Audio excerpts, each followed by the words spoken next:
Pronounce your last name for me, sir. Mahasani. Mahasani. Yes. You two were crossing the street in San Diego? In Carlsbad Village. Is that in San Diego? It is. It's a suburb of San Diego. Is that where you live? Correct, in Carlsbad. And you were hit by Miss Santiago, who was driving her mother's car. Correct. Miss Santiago acknowledges that she hit you, and you were seriously injured. You've had shoulder surgery. You were both injured. Correct. When did this happen? This happened on Friday, September 4th, 2020. I just have a couple of preliminary questions before I get into the facts of it. Sure. I assume that since this accident happened in 2020, that you tried to sue either the defendant and or her mother as the car's owner. Well, we would have done so, but the driver was uninsured. That's the question. You would have done so, Yes. except the mother had no insurance. It is my knowledge that the mother had insurance, but and which I have the evidence, that her daughter was excluded from the policy. The policy, and therefore the insurance company disclaimed. Correct. I'd like to see that. Absolutely. That's why your mother's not here. No, Your Honor. Yeah, that's why your mother's not here, Miss Santiago. Without her knowing?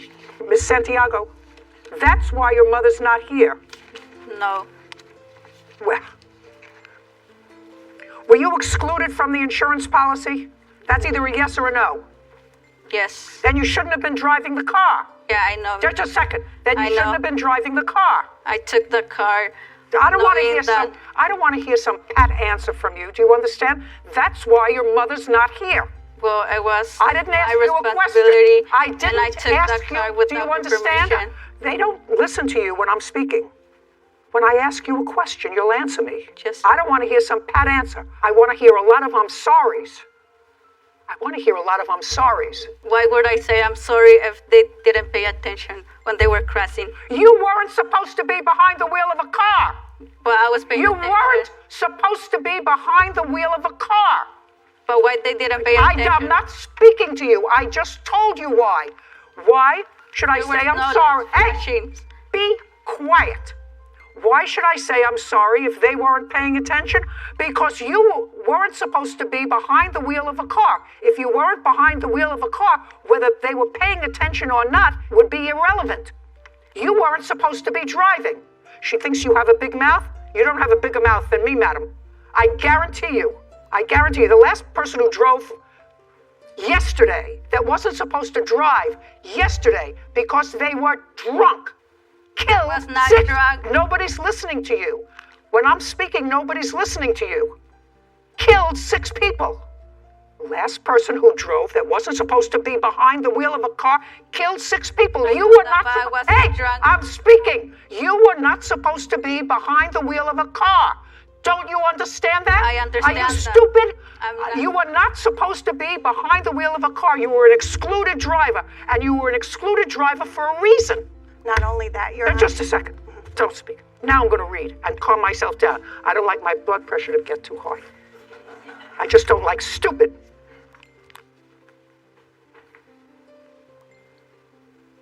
Our investigation, which is after you notified the insurance company, determined that the driver of the insured's car, Jennifer Ramirez, was not covered by the policy. That's what you told me. Correct. I don't understand this. You were walking, correct? Correct. Both. What is this? Your driving privileges will be suspended on November 21st. What is that? I think there was a misunderstanding that we were actually driving a vehicle. Yeah. And when I called the DMV and I explained that, no, we're actually pedestrians, then they said, oh, I'm sorry, disregard that. Yeah. Stupid. And Do you have a letter from them indicating that this is wrong? They just told me that we can disregard it and they just corrected it. That's all they did. And Can I it say was something? not because she was also unlicensed. Just a second. I'm not there yet. Okay. I'm not there with Big Mouth. Okay, this happened on September 4th, 2020. What time of the day? It was in the evening. It What time? was about 8 p.m. It was, around 8 o'clock. Light or dark outside? Dark. Is that a fair and accurate representation of It is. the intersection where this happened? It is, Your Honor. Ms. Santiago, is that a fair and accurate representation of the intersection where this happened? Yes. So at the intersection where this happened, there were lines across the highway indicating pedestrian walkway. Correct. And there were 2 signs indicating pedestrian walkway. There were 3 signs. One Did you have a valid driver's license? I didn't, Your Honor. I said it's either a yes or a no. Did you have a valid driver's license? No. Did you ever have a valid driver's license? No. Do you have a valid driver's license today? No, Your Honor, because they... That's a no. What's your name? Vanessa. What? Giles. Stand up. Did you come with her today? Yes. How did you get here? I drove. My license. Just a second. You drove? Yes. In whose car? My car. What kind of car is it? Kia. Did you ever drive with Miss Santiago? Yes. When? Did you ever drive in a car where she was the driver and you were the passenger? Yes. When? September 4th, 2020. 2 years Other than ago. September 4th, 2020, did you ever drive with Miss Santiago where you were the passenger? Yes. When? September 4th. I said other than September that, 4th. no. Other than September 4th. Other than that, no. On September 4th at 7 p.m. 7 p.m. Where were you? We were at the beach. Carlsbad Beach. Sure, you were at the beach. Who else was at the beach? Santiago and another friend. He's a minor. He's 16. There were 3 of you at the Yes. beach. Anybody else that you knew at the beach? No. How long had you been at the beach? Like for an hour. So you got there at 6 o'clock in the evening. We got there at 7. We were going back home at 8. So you got to the beach at 7. What did you do at the beach at 7 o'clock? We were just sitting there, eating, relaxing, having a good time, as teenagers that we were. Now, did Miss Santiago pick you up or did you meet at her house? Just think, take a breath. Did you meet at her house or did Miss Santiago pick you up? She picked me up. How far do you live from her? 2 minutes away. And what about the 16-year-old minor? 3 minutes away. Did she pick up the 16-year-old minor? Yes. How old was Miss Santiago in September of 2020? 18. Are you a good friend of hers? Yes, I am. You knew she didn't have a driver's license? Yes. Did you know why she didn't have a driver's license? She was still studying for a test. Had she taken the test before? Yes, she has. She had taken the test before. Yes. Do you remember how many times? Yes. How many times did she take the 2 times. And the 2 times she took the test, she failed it. Yes, she did. Okay. So now she's driving without a license because she's failed her driving test twice at the time of this. So she's studying to pass it maybe for the 3rd time. Right? Yes. And now we have 2 years later, she still doesn't have a driver's license. Yes. Do you know why? No. Well, you're her good friend. Didn't you ask her? Well, it's 2 years later. Did you ever pass your driving test? She hasn't yet. Sit.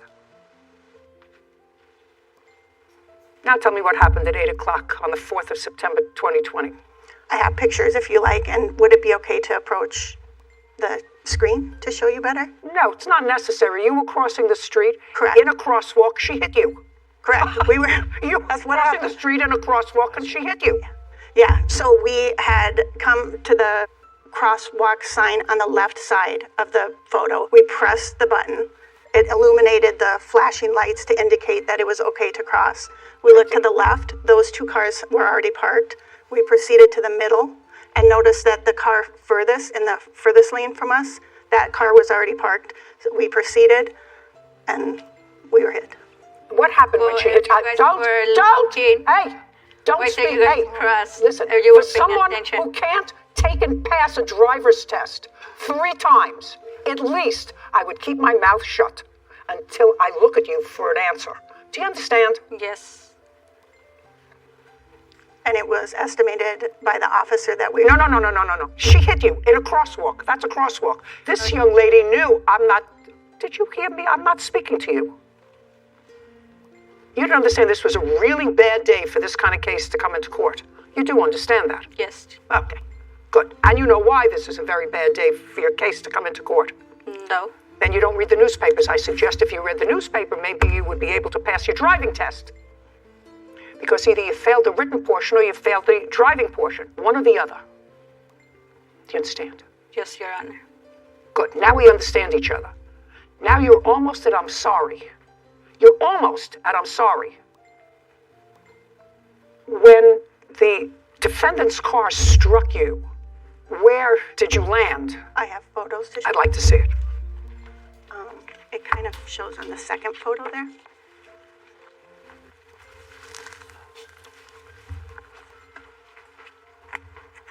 Oh, you hit our windshield. Who hit our windshield? We Is that you? both did, Both. Your Honor. and the hood. That's not true. I only saw that her husband, that he hit the shield. It wasn't her. What an idiot. Kevin, I would like you to show Miss Santiago that photograph, and this one.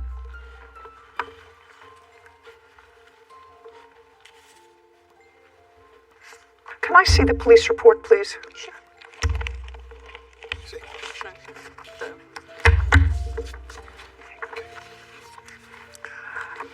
I'd also like you to show her these. I just want her to take a look at them.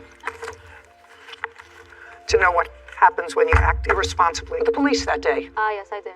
I don't know what you're doing here as a witness. She stated she did not see what happened. That's what it says here. Yeah. Now, just a second. That's what it says here. Uncross your arms. Now you can sit down. Killer stated she did not see what happened. However, she identified Miss Santiago as the driver. And then there was a witness. Witness 1 stated she was riding as a passenger in a vehicle driving northbound on the 3100 block of Carlsbad Boulevard.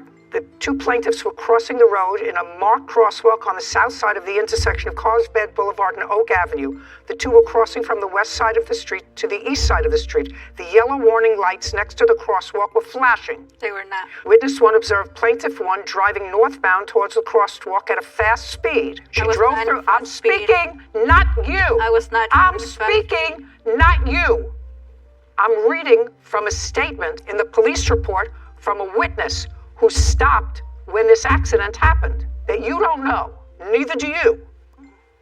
Okay, so now we have a witness who neither one of you know, who said the yellow lights were flashing, even if they weren't. There's a crosswalk, and there are signs that said pedestrian. But this witness says the lights were flashing. Then the officer who did a blood test there for alcohol states as follows. During the investigation, P1, that would be you, displayed objective symptoms of intoxication. I noticed her eyes were slightly red and watery. Her speech was very quiet. I determined P1 was under the influence of cannabis. That's not true, Your Honor. Just a second.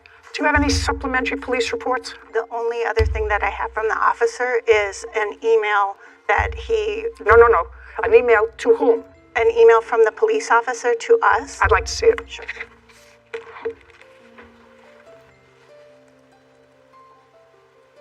Thank you.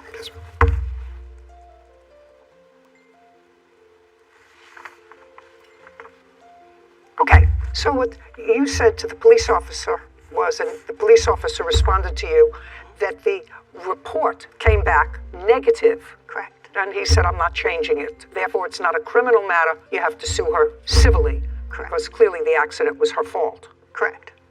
Were you taken to the hospital that day? We both were. And you were taken to jail? Yeah. When was the last time you took a driving test?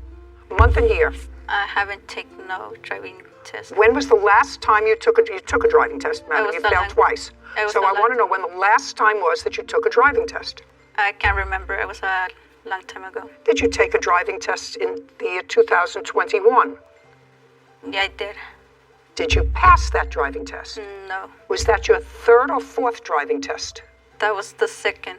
No, you took two, according to your friend, before 2020.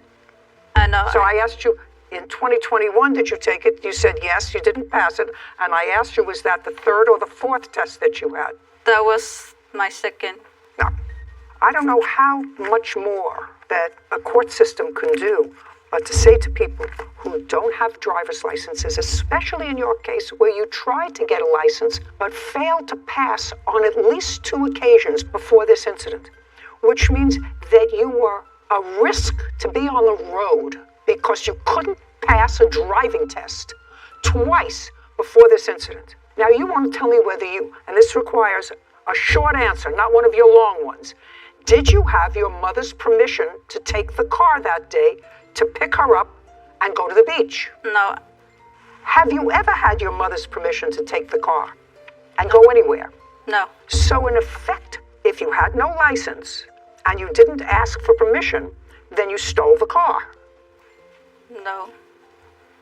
What do you mean no?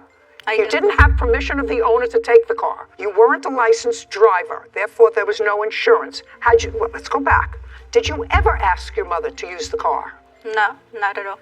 And what happened after you had this accident in your mother's car and after you got out of jail? What happened between you and your mother? Well, she was sad because I was in jail, and well, she was also mad because, like, why would I take the car without her permission? Why did you take the car without her permission? Well, I honestly didn't thought that this would happen. Nobody thinks that an accident is going to happen. I don't think you intentionally hit these two people. No. I don't think you intentionally hit these two people. Are you ready to say I'm very sorry yet? Yeah, I told them we have talked before, I told them that I was sorry, and I'm telling them again that I'm sorry. Good. That's better. Judgment for the plaintiff in the amount of $10,000. We're finished. This court is adjourned. Well, I'm really pleased with the judge's decision. I didn't see anything until that guy hit the windshield. We have a young child, so we understand that the driver was young and mistakes happen. I started screaming and I was scared. For about 3 hours in the hospital, I didn't know if she was going to live or die, basically. I was so scared, like I just stayed there. I was in shock. It's been rough. I told them that I was sorry that the accident happened. I had like internal bleeding in my arm. I have loss of range of motion in my hand. Well, I didn't even went to see them because I was so scared. It was the unluckiest day and the luckiest day of our life. So we're here and we're grateful for that. I was super scared. Like, I was like, I killed them. Like, I was crying in jail. We both have to deal with physical injuries, but like Lisa said, it was the unluckiest and luckiest moment of our life, so we're grateful that we're here. Being pretty close to 18 myself, I can understand driving my father or mother's car and maybe not understanding if they had insurance or me not having insurance myself. So I could understand and sympathize maybe with not knowing whether a car was insured or not. But you know for sure if you went 1 time, 2 times, 3 times and did not pass a driver's test and you don't hold a license in your wallet, at 18, you know whether or not you have a license, and that's unacceptable. No one expects an accident. That's the point. For a refund on custom t-shirts. Welcome. Your last name is Ehlers? Ehlers. Ehlers. Yes. You have a son, I do. and he plays a sport. He does. What kind of a sport does he? He is in asphalt racing. Is he on a team? We have our own team. It's called Lionheart Racing. And how many people are on the team? He is the sole driver, but we have a pit crew of approximately 8. And he doesn't wear a uniform. When he wears drives. a race suit, yes. He wears a race suit. Correct. So the t-shirts that you ordered from the defendant were for the Aiton crew. It was to sell. My son has a congenital heart defect, and he was treated when he was very young at Chalk Hospital, so we sell shirts to donate the proceeds to Chalk Hospital. To whom? We sell shirts to fans, to the pit crew, to family, friends. Well, pit crew is only 8 people. I assume you give them a shirt. We do. Yeah, of course. So the other ones you sell, if you could sell. How many years have you been selling these shirts? 2 years. And last year, who made the t-shirts for you? A place called Rush Order Tees. Would you look that up, please? Sure. It's an online t-shirt ordering. And when they came last year, how many did you order? We ordered 200 last year. How many did you sell? We sold all of them. And how much were they? A They were piece to make? $25 a piece. To make. To make 13, I believe. So you were able to give a lot of money that year to your favorite charity. Correct. Why didn't you go back to Rush Order Tees this year? Sonia, the defendant. No, I'm asking you, were satisfied with your product? I was, and I was actually in the process of getting ready to place a new order when I received a call at my office asking if I would be interested in placing an order with their company that was a local company. And who did you get that call from? Sonia. That's you. Yes. How did you get the plaintiff's number? I was making calls to local businesses listed as members of the Placentia City Chamber of Commerce. Her place of business, Impact Properties, came up as a member, and I made a call, and she was the one that answered the phone. And what did you say to her? I introduced myself, and I let her know that we are a screen printing business here in Placentia, and I was reaching out to local businesses to see if they would be interested in ordering custom t-shirts, and if not, at least to let them know that we offer those services for future reference. How much did you quote her per t-shirt? So she ordered a few different garments. Just tell me what you quoted her. $14 per t-shirt. That's $1 more than you had paid last year. Correct. Had you gotten a quote from Rush Order for this year? Not yet, Well, that would cut into your profit by about $200. except that I didn't have to pay shipping. Rush Order isn't a large online reputable business for screen printing, bags, cups, shirts, Okay. things like that. And you were happy with them last year? Yes. On what date did you place an order with the defendant's company for these T-shirts? March 30th. Do you have a written agreement? I do. May I see it, please? I would like to note that the $14 quote was for 90 t-shirts, not 200. So that does. I just want to see what the contract says. Yes, $14 was for 90. That was for short sleeved. Long sleeve printed was $16 plus tax. There's a setup fee, redraw artwork, extra large sizes. Well, this is not a signed agreement. However, the last sentence reads, by submitting your payment, you agree to these terms and conditions. You are verifying that all the information on the invoice is correct. You submitted payment. I do have proof of payment, yes. They don't dispute that you actually paid them because you had to pay them in advance. Correct. Okay, so this is a clear contract, and it's your claim that you were dissatisfied with the artwork, you had paid already, you want a refund, you did not use their T-shirts, Correct. and I believe you actually canceled or tried to reverse the credit card that you had used. I tried to get a refund through PayPal, correct. And according to you, that was denied because the defendant said that you had actually picked up the T-shirts. Correct. Okay. And I have Do you proof of that Do you, from PayPal. I'd like to see that.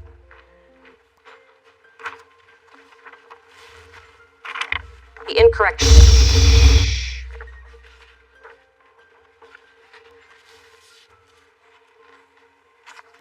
Okay, before I get into the substantive part of it, whether or not you like the artwork or not, who was contacted by PayPal? Which one of you? That would be, he handled Okay. the PayPal claim. I took care of PayPal. You took the call from PayPal. Yes. When you had communication with PayPal, do you have any proof, written proof of your communication, or did you just speak to PayPal verbally on the phone? Both. We talked on the phone, and we also, PayPal documents our conversations via email through the website. Did you tell PayPal that the plaintiff had picked up the merchandise? Yes. Well, that's not true. It is true. She picked up the merchandise. No. I don't believe that, sir. I believe she was dissatisfied with the merchandise. But unless you can prove to me that she picked up the merchandise, I don't believe that. Because she may be a tough cookie, and she may have gotten crazed with you and said miserable things about you in her review. But she would not be here today if she picked up the merchandise. Her event was the next day. The day she picked them up, it was the day before her event. Who gave it to her? We gave it to her. Not we. No, not we. Who gave it to her? I gave it to her. You're asking me a question, sir. Our- You're asking me a question. Her order Hold on was- just a second. Mhm. You have a business? Yes. You're in a building. Is there a reception area in the building? Yes. Did you tell PayPal that they were picked up from the reception area in the building? I don't I recall. want you to think about it. I want you to think about it. Did you tell PayPal that they were picked up in a reception area in your building? I don't recall if I said the reception area or my office. I'm not sure the terminology I used. Well, what was it, reception area or your office? My office is I the don't- that's a reception area. question. My reception area is in my office. I don't recall exactly what I told PayPal, but she did pick them up that day. And that's what I told PayPal. No, I don't believe you. Okay. That's what we're here for. No, that's what we're here for. Because sizing her up, she's a tough cookie. Yes. And she, as I said, might have been dissatisfied with the logo, which I don't necessarily have to even go into now. What the screen was like, what the colors were off, or whatever it was, I don't have to go into that. Because if I believe that she did not pick up the merchandise, and you told PayPal that she did pick up the merchandise, she gets her refund back. Yeah. So I'm going to come back to you. You didn't like the way they looked. Correct. I don't care why. Did you have other shirts made? I did. I have one of them here today. Do you have an invoice for the other shirts? Who did you have them made by? Rush order tees. That's easy. When did you have them made by Rush Order Tees? I had them made in May. Well, that's about 30 days later. And did you sell them? Yes, we did. Okay, pull up an order from your phone for Rush Order Tees, please. While you're looking at it, just tell me how much did you pay for them from Rush Order Tees and how many did you order? It was just slightly over $2,000. I believe we ordered 110 t-shirts. Okay, and you got them sometime in May. Correct. I'm sorry, that was April 26th was the exact date. May I see it, please? There's my order.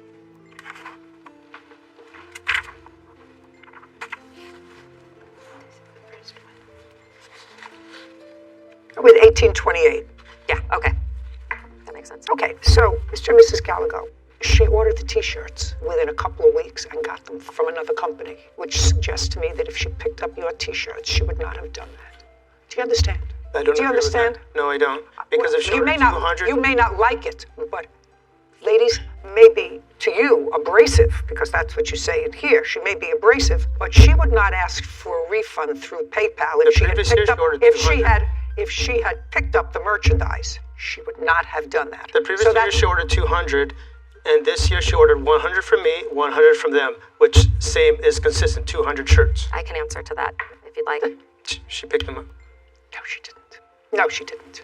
We ordered a smaller quantity this year because many of our friends had already purchased them the previous year. Whatever. I don't believe that you picked them up. I believe that you got angry because they weren't exactly what you wanted. You looked at them, but there's no question that it was an easy answer for him to give when PayPal called and said she picked them up from the reception area. Okay, and I don't believe that. So you have to get your refund back because you're totally unreasonable customer. And if your husband had said to PayPal, we were ready, willing, and able. We fulfilled our contract to the letter, and we could just not satisfy this lady. The merchandise is here, ready to be picked up. It was always ready to be picked up. He didn't. He told them she got it, and that was not true. And that, Miss Gallagher, is why she gets her refund back. Her event was the day before. We were on a crucial deadline. We have our employees working overtime, getting her jobs done. We have receipts of all the items that were printed, that were ordered. She came in the day before her event, picked up what we had completed. I had completed approximately 72 shirts. She took one box out of 2 that day. She was going to come back for the rest. She left with what she had for her event. She even posted pictures on social media of our shirts. Oh, that I would like to see. Did you pick up any boxes from him? I picked up no boxes. And the event that he's referring to, my son has a race on the second Saturday of every month. I had asked for those shirts to be ready by his April race, but because they were not, I didn't have shirts for him until the March race. Every shirt that you see in my social media or my son's social media is the shirts that we purchased from Rush Order Tees. I'd like to see. This is our sample picture. No, I want to see what... Oh, here. Is that one of the shirts that you prepared for This her? is on her social media account. And then this is also just the graphic work that we did on her social media page. Which social media account? I'll find out.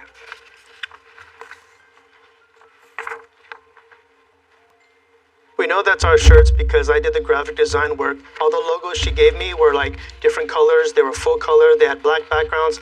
I revised, redrew everything, and converted them all to white. Just 1 second. I did the graphic work, and they're all in PNG form, so all you have to do is change them If to she white. did the graphic work, then why would she pay us to do the graphic work? And I have an email printout of the graphic she submitted to us. It's not print ready. Oh, I don't care about that. I'm not getting into those weeds. I have copies of all of the tags. According to you, Yes. I'm going to go back. He said that there were 2 boxes ready. There were 2 boxes ready. There's 2 boxes ready, but that wasn't all the shirts.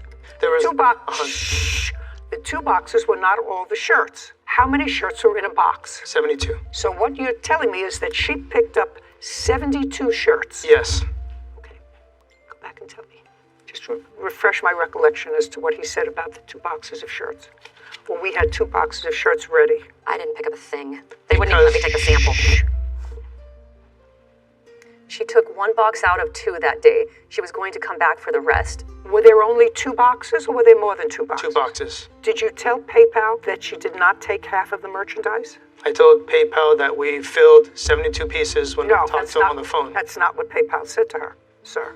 That's not what PayPal said. I'm not sure what PayPal said to her. PayPal said that the merchandise was delivered to you. Exactly and you did not what- return.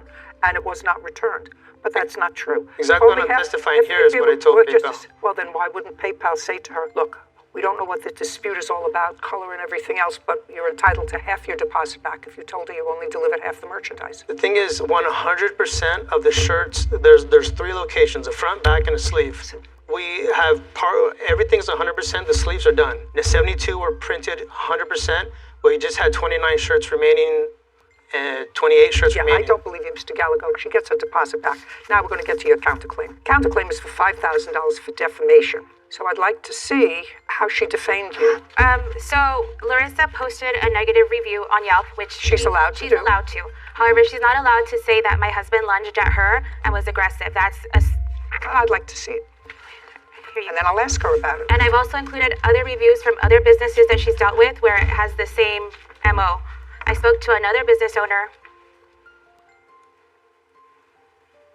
Did Miss Gallagher call you on your cell phone the day afterwards to apologize for her husband's behavior? She called me that afternoon. On your cell phone? I believe it was on my cell phone, yes. And this happened on April 26th of 2022? It happened on No. April 8th. Okay, so that would be in your phone log.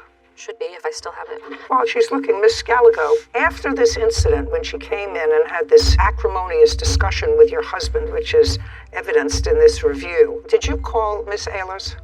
Did you call her? I did call her. Okay, Yes, I and that because that she can prove that you called her. Yes. Now, after this screaming match that she had with your husband, where she left your premises, It wasn't she a said, screaming match. she said that you came down for whatever reason. I'm just asking you things that can be proven. Right. What can be proven is after she stormed out that day, you called her the next day. I want to know what you're claiming you said to her the next day. I gave her a call to smooth this situation over. Just tell me what you said to her the next day. Hello, it's me from $5 school teas. It's Sonia. Okay. What did you say to her? Be careful. I don't remember word for word, but what I do remember saying is that I apologize for how everything played out. Okay, okay, because there was an incident between the plaintiff and your husband. Yes. And you came in. Did you say something to her? Yeah, I did. Don't! I didn't want to talk to her. No! I think you got into a scream to calm things down. Yes. Because she was screaming at him. Yes. And he was screaming at her. No. What was he saying to her? She was screaming at him, and what was he doing?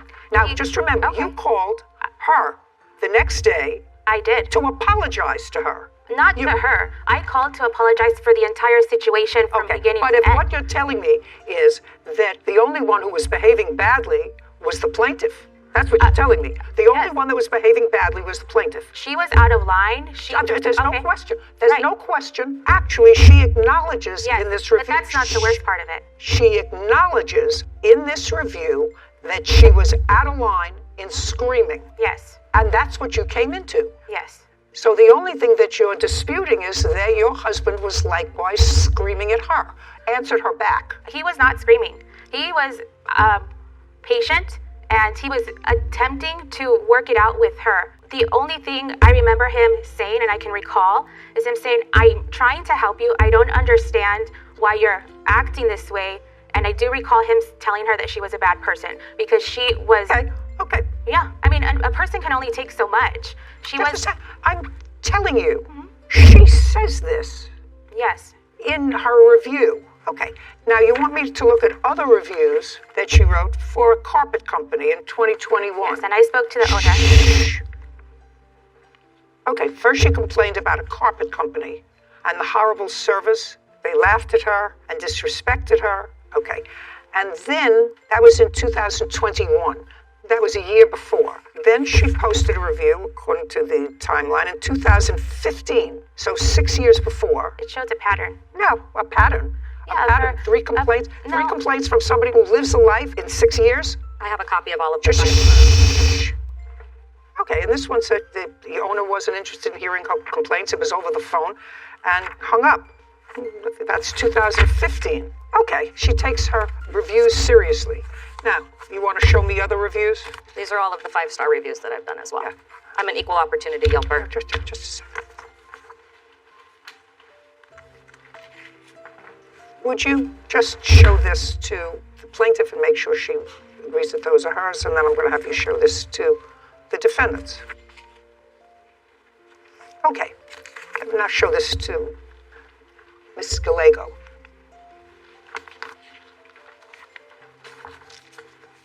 All you have to do is look at them quickly. Yeah. Well, no, just a second. Yeah. You didn't look at them. Oh, I was reading. Okay. You don't have to read the whole thing. These are 5-star reviews. Yes. Count how many she did. Yes, I see that there's a... So she takes her reviews seriously. Not a pattern. Right, but she's aggressive in everyone. Like I mentioned... No, not aggressive in here. Well, not in those. Not in the negative here. ones, yes. Not in here, and 2 of the ones that you gave me were over the phone. If I told you how many times my husband hangs up on people over the phone aggressively... I understand, but name-calling and belittling people and calling him... Retarded. Stupid. Just a second. All unladylike. She attacked my faith. Oh, listen to me. That's not what you're talking about, Mr. Gallego. You're talking about a lawsuit for defamation, that she posted something that was false on the internet. And I'm telling you it wasn't false because I think you got into a screaming match with her, and I think that your wife intervened that day, which is why she called her the next day to try to smooth things over. This is not a tea dance. This is not a tea dance. You understand? This is not a tea dance. I believe that she did not pick up her shirts. I believe that that's why your wife called her to try to smooth out that, as well as what had happened the day before. She behaved badly. You're allowing a tyrant to get away with this. I'm allowing a tyrant to get away with this? She completely bashed us. She's lying. She picked up her order. No, I don't believe that. Your Honor, my reputation, I work with students, I work with T-shirts, moms. My reputation, I don't advertise. Just a second. It's all word of mouth. She did not pick up her order, sir, even according to you. According to you, she only picked up a partial order. She picked up one box. That's according to you. 72 That's not what picked up. 72 out of 100. No, I don't. Listen to me. So what you're saying is there were 2 boxes, not in half. The orders were not in half. You filled up one box and only there was a little bit of merchandise left in the second box. For, yes. Yeah, I don't believe you, sir. Because she gets a refund. She gets a refund. $16.93. What about all for the the work that plaintiff. Counterclaims dismissed. We are done here. This court is adjourned. She completely dismissed the way she treated us. She absolutely made the right decision. I've never dealt with a customer like this in my 25-year history. I went well above and beyond. They're angry with me because I didn't like their work product. Our work speaks for itself. Our history speaks for itself. We have clients that have been with us for years, and we'll just continue doing what we're doing. You always get what you pay for. Make sure you're looking out for where you're doing business. I really believe that she got aggressive with him when she went to pick up those T-shirts. She acknowledges she got aggressive with him. She says in her Yelp review, sorry to say that she became angry and agitated and started screaming at him, which he doesn't have to tolerate. I do believe that his wife intervened, as she said in her Yelp review, that his wife came in saying to his wife, I'm talking to her, not to you.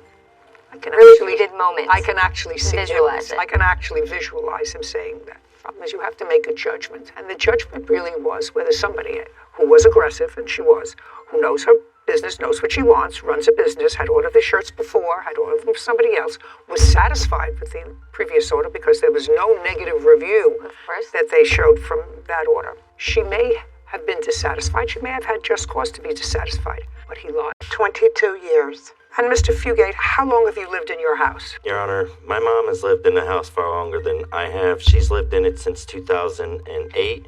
I moved in 2016. Mr. and Mrs. Marshall, this problem that I'm going to try to rectify today deals with parking space. Yes. And the parking space is a public parking space, correct? Yes. And it's on the street, and the public parking space happens to be in front of your home.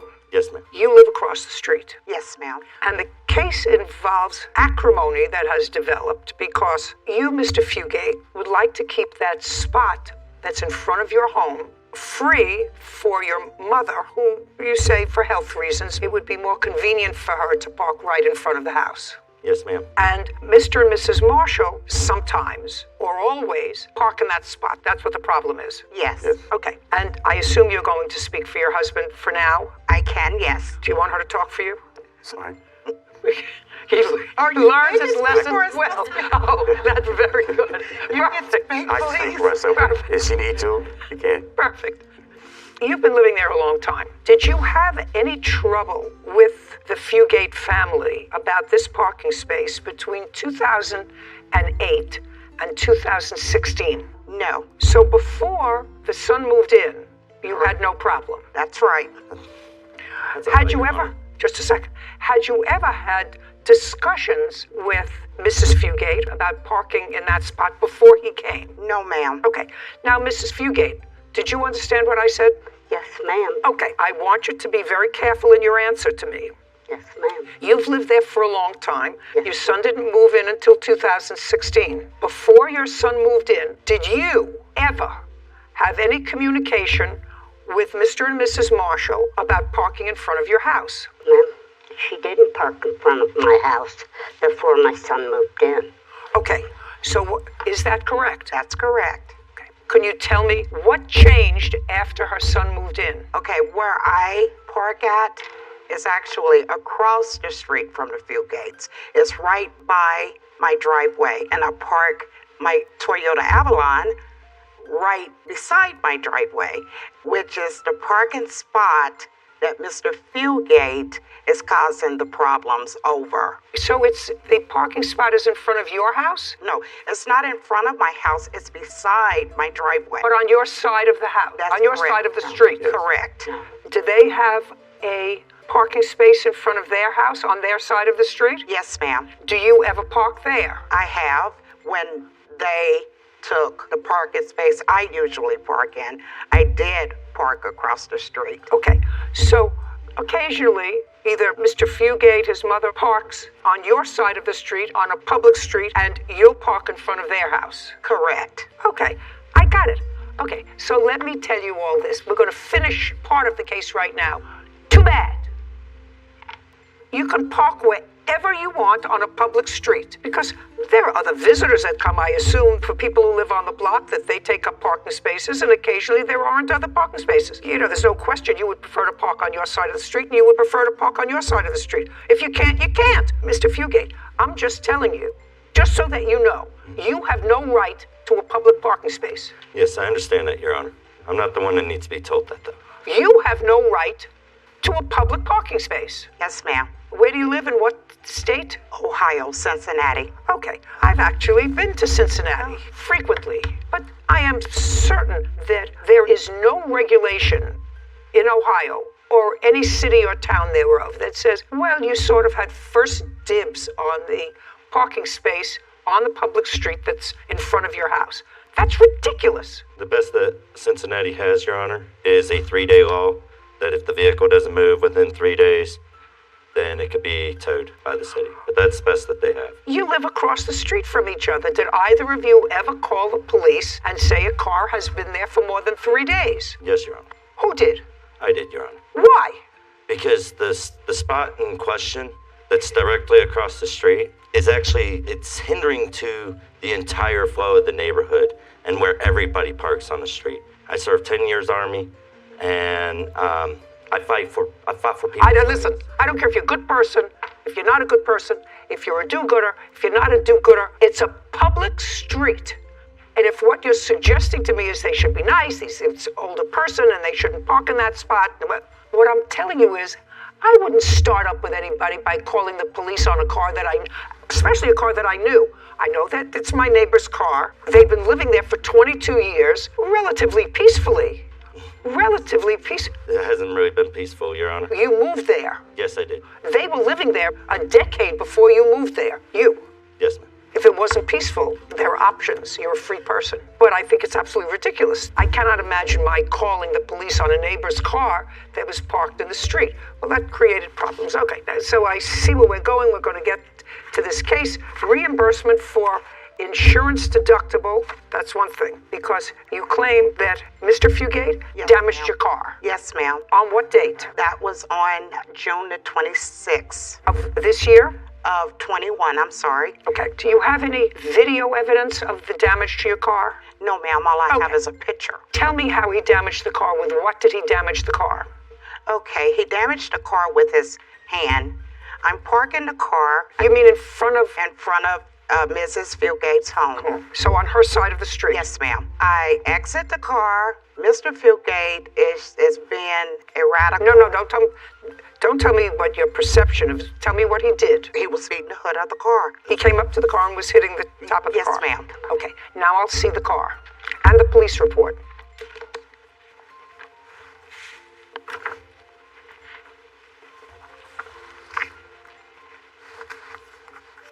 See the dent, and that's the hood of the car. Okay.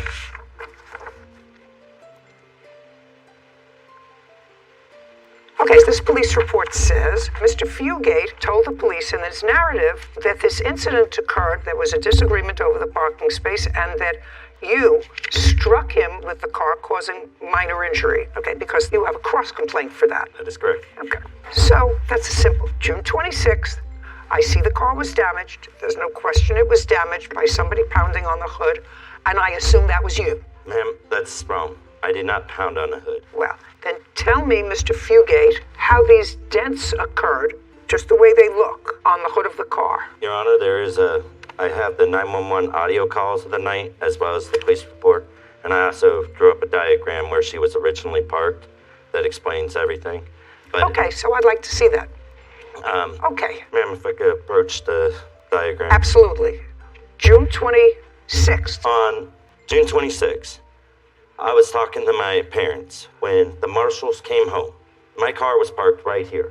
Okay, they came home, they blocked their own driveway, and parked right up on top of my bumper. Just a second. I Just a second. So you, Mr. Fugate, were parked on a public street where you could park on their side of the street, not your side of the street, okay? Yes, sir. And they came up blocking their own driveway. Yes, Your Honor. Okay, did you see them? Were you in the house watching? No, I was on my parents' porch. Okay, so now you're on your parents' porch, they're in their car, and they blocked their own driveway. Yes, Your Honor. Okay. Not a big Oh. deal, right? Not any of your business. Right, it wasn't, like I said, it wasn't a Wasn't problem to any, me, it wasn't... wasn't any of your business. Exactly. So Go ahead. anyway, I'm talking to my parents on the phone. They're just getting done working. I can hear that the marshals are upset about where I'm parked at on a public street. And I went out to save my parents' spot because I could hear her say, I'm going to teach him a lesson. So, Mr. Fugate, now, is what you're telling me that car where you're standing, you went out to make it so that they could not park on a public street? Is that what you're telling me? The answer is yes. Yes. You got off the porch to stand in the street to block them from moving in front of your house because your car was parked on their side of the street. No, Just no, Your Honor. No, you got is that wrong. that red car yours? The red car is mine. It's mine. Yes, Your Honor. Just as the red car is yours. Listen, I'm not a moron. I know that. The white car is the space that you wanted to save for your parents. Yes, Your Honor. On a public street, to go like this, to save a parking space for your parents. Yes, Your that you had no right to do. Let me just understand this. You had no right to go out there. You parked on their side of the street, and then you went outside to save the spot because your parents were on their way home. Yeah, Just a second. You have no right to do that. Zero. Don't you understand that? No, actually, I don't understand that, Your Honor. How do I not have a right to save a spot? You do not have a right to my save a elderly public space. parents. Just a second. You don't have that right because I'm here to tell you. You don't have a right to save a spot on a public street by standing in the street like this. Don't park here. And I'm you not have like this. I don't care whether you were hopping on one foot and chewing gum. You don't have the right to save a spot, and it makes it twice as obnoxious because you parked on their side of the street. Now, if there was a spot in front of their house that they could park in, and they said, no, I'm going to park in front of the defendant's house, I could say, you know what? That's nasty. Well, that's Just that the thing, nasty. Your Honor. Now you have this both whole spots. area was clear, okay? And there is a crossing road that comes all the way through here, and they could have parked. Who made you the monitor of public parking? No one. Who do you think you ought to be the monitor of public parking? Get back. Yes, sir. Okay, so now, Mr. Monitor of Public Parking, you come out and you're standing in the street to save the spot. She comes around to park there, right? Yes, Your Honor. Tell me what happened. Well, she came around to park there, and then she hit me with her car. Just a second. She came around to park there and you were standing in the street. Yes, Your Honor. Okay, pay careful attention. Where did she hit you in the car before you moved? She hit me in the knee. Your In the knee. And so you jumped out of the way. No. I fell on her car. I guess I was talking on the phone, and when she hit me in the knee, I fell on her car. Baloney. That's not what this is. What was the damage to your car? That's baloney. That didn't happen because your elbow went on her car. Sir, if she hit you on the knee, she hit you on the knee with the front of her car, which is possible. By the way, you have medical records to show me? I do. I'd like to see them. The record should reflect that they closed this case, made no arrests in this case, and probably told everybody to behave themselves, which is what I'm doing. I apologize. Okay. What is this? That is the ambulance bill for... I want to see a medical record. I don't care if you went in an ambulance. I want to see what the doctor reported about your injury. Where is that? I was unable to get that. Well, that's too bad. Then I'm not interested in this. That's nonsense. Okay, how much did it cost to fix your car? Here we are. Thank you. And you had a $500 deductible? Yes, ma'am.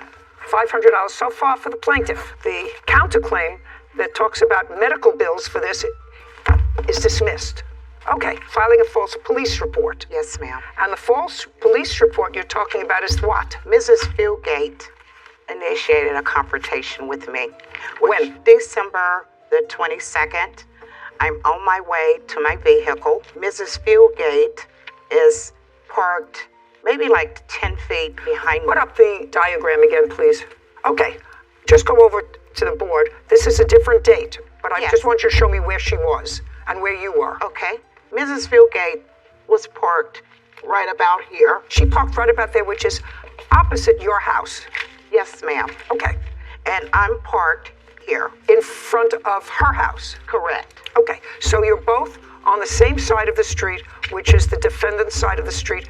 You're parked across the street from your house. That's correct. Got it. Go ahead. Okay. What happened? And Mrs. Fieldgate, she comes out of her car. She's walking towards me. She's upset. She's yelling. And I don't remember all of the words that she was saying, but it was about parking. She was telling me I couldn't park where I was parked at. She's yelling. She's screaming. I'm trying to reason with her. Could you step back there? Yes. I'm trying to reason with Mrs. Fieldgate. I'm telling her it's a public street and I can park there. She's yelling and screaming and telling me that I can't. We're standing in front of one another. She's still yelling and screaming. I'm trying to reason with her. Next thing I know, she hits me on the hand. My reflex, I pushed her back. Next thing I know, she's still standing after I pushed. Next thing I know, I guess she thought about it, and then she made herself fall on the ground. Well, I don't know whether she did or not. Somebody said with regard to this that there's a video of this. Is that correct? Yes, ma'am. It was dismissed in court. It wasn't shown in court. I don't care whether it's shown in court or not. I would like to see, because I read here that there is a security video of what happened on. If it's a video, you don't have to go up there, Ms. Fugate, because I can actually see it myself. So now, those are the two cars parked on the same side of the street, and they are parked on the defendant's side of the street. Yes, ma'am. And your car is the black car. Your car is the black car. Their car is the red car. That's correct. And that's Miss Fugate getting out of her car. Okay, now I'd like to see the video. She started to move up. So I thought I'd move my car a little closer. Don't speak.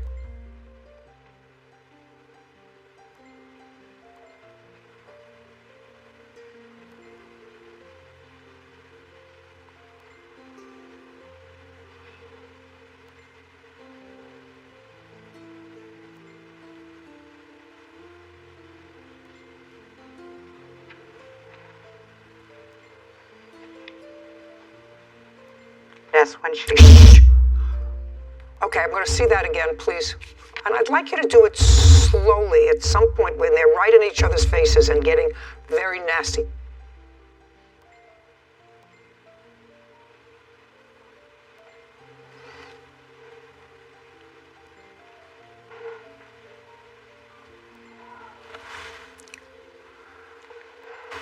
Oh, no, Miss Marshall, you can't do that. It wasn't my intention. Oh, just a second. It was absolutely your intention. No, it was absolutely your intention, and there was... Listen, you know, I'm an equal opportunity abuser. You can't do that. You can't do what I just saw. What I just saw is unreasonable behavior and totally inconsistent to being maybe, which I didn't see, slapped on the hand. Right. Maybe slapped on the hand. I didn't see it, but I did see you give her a substantial... I have two unreasonable people. They're going to continue to make each other's lives miserable, and I can't control that. All I can do is hear each individual side. So, Mrs. Fugate, I have already said that Miss Marshall had no right, based upon what I saw, to push you with such force that you fell. I would like to see the medical report after the incident of December 22nd. May I see it, Kevin? I was in the ER, and I had to wear a brace for a month on my arm and shoulder. Did you have any out-of-pocket expense? I paid $900 because it was Christmas holidays. All I want to know is, did you have any out-of-pocket expense? Yes, Your Honor. And yes, I had... What is this? I had to have a woman come in and clean my I don't house. care about that. That was out of... I don't care about that. Return that to her. That's a cleaning bill for somebody to come in and clean. Let her clean. Okay, so, filing a false police report and false arrest. Who was arrested? I was. And you were arrested, in my judgment, legitimately, because of based upon what I saw. So I'm dismissing... That is not why they arrested me. Okay. So, that is not the reason that you were arrested, was not this. The reason why I was arrested is because when she hit me and when I pushed her back, when they asked me what happened, I did not tell them that she had struck me. Miss Marshall, is the reason you were arrested based upon the occurrence of December 22nd? That's easy. Yes. Well, that's what I said. So don't say no. The reason you were arrested and claim falsely is as a result of the December 22nd incident. But I was cleared. I don't care whether you were cleared or not. I didn't clear you. The burden of proof in a criminal case is proof by beyond a reasonable doubt, okay? That is not the burden of proof in a civil proceeding. It's a much lower standard. I looked at that video. I believe that your conduct was unconscionable. And not hers. You didn't see. I think that her behavior was stupid. I don't, just a second. I don't see her hitting you. I see you walking away, Miss Marshall. I see you walking away, but I saw you give her a shove that, as you say, she decided to fall back down. No, madam. You hit her with such force that she fell backward. You say no, I say yes. I'm a judge. I win. So you, on your case, I said, absolutely. I don't believe him. I don't believe that the damage to your car resulted from his putting his elbow on it. I told him, you have absolutely no right to save a space for your parents. I'm awarding... The case is malicious. From what you saw him do, that's what she did. She installed a camera, set me up, maneuvered me in front of the camera. She knew what she was doing when she hit me on the hand. Okay, very... she knew. Just a second. Just a second. All of it is Just a second. It's not your judgment that I'm concerned about, madam. I'm telling you based upon what I saw. I'm awarding Mrs. Fugate, who I think she and her son both have to understand what a public street is. I'm awarding her $2,000 on her counterclaim for her injuries as a result of the assault. I'm dismissing part of your claim for false arrest. I awarded you the $500 that you asked for your deductible. You got your $500 that's coming off the $2,000 that I've awarded Mrs. Fugate for her injuries, judgment on the counterclaim for $1,500. Thank you very much. We're done. This court is adjourned.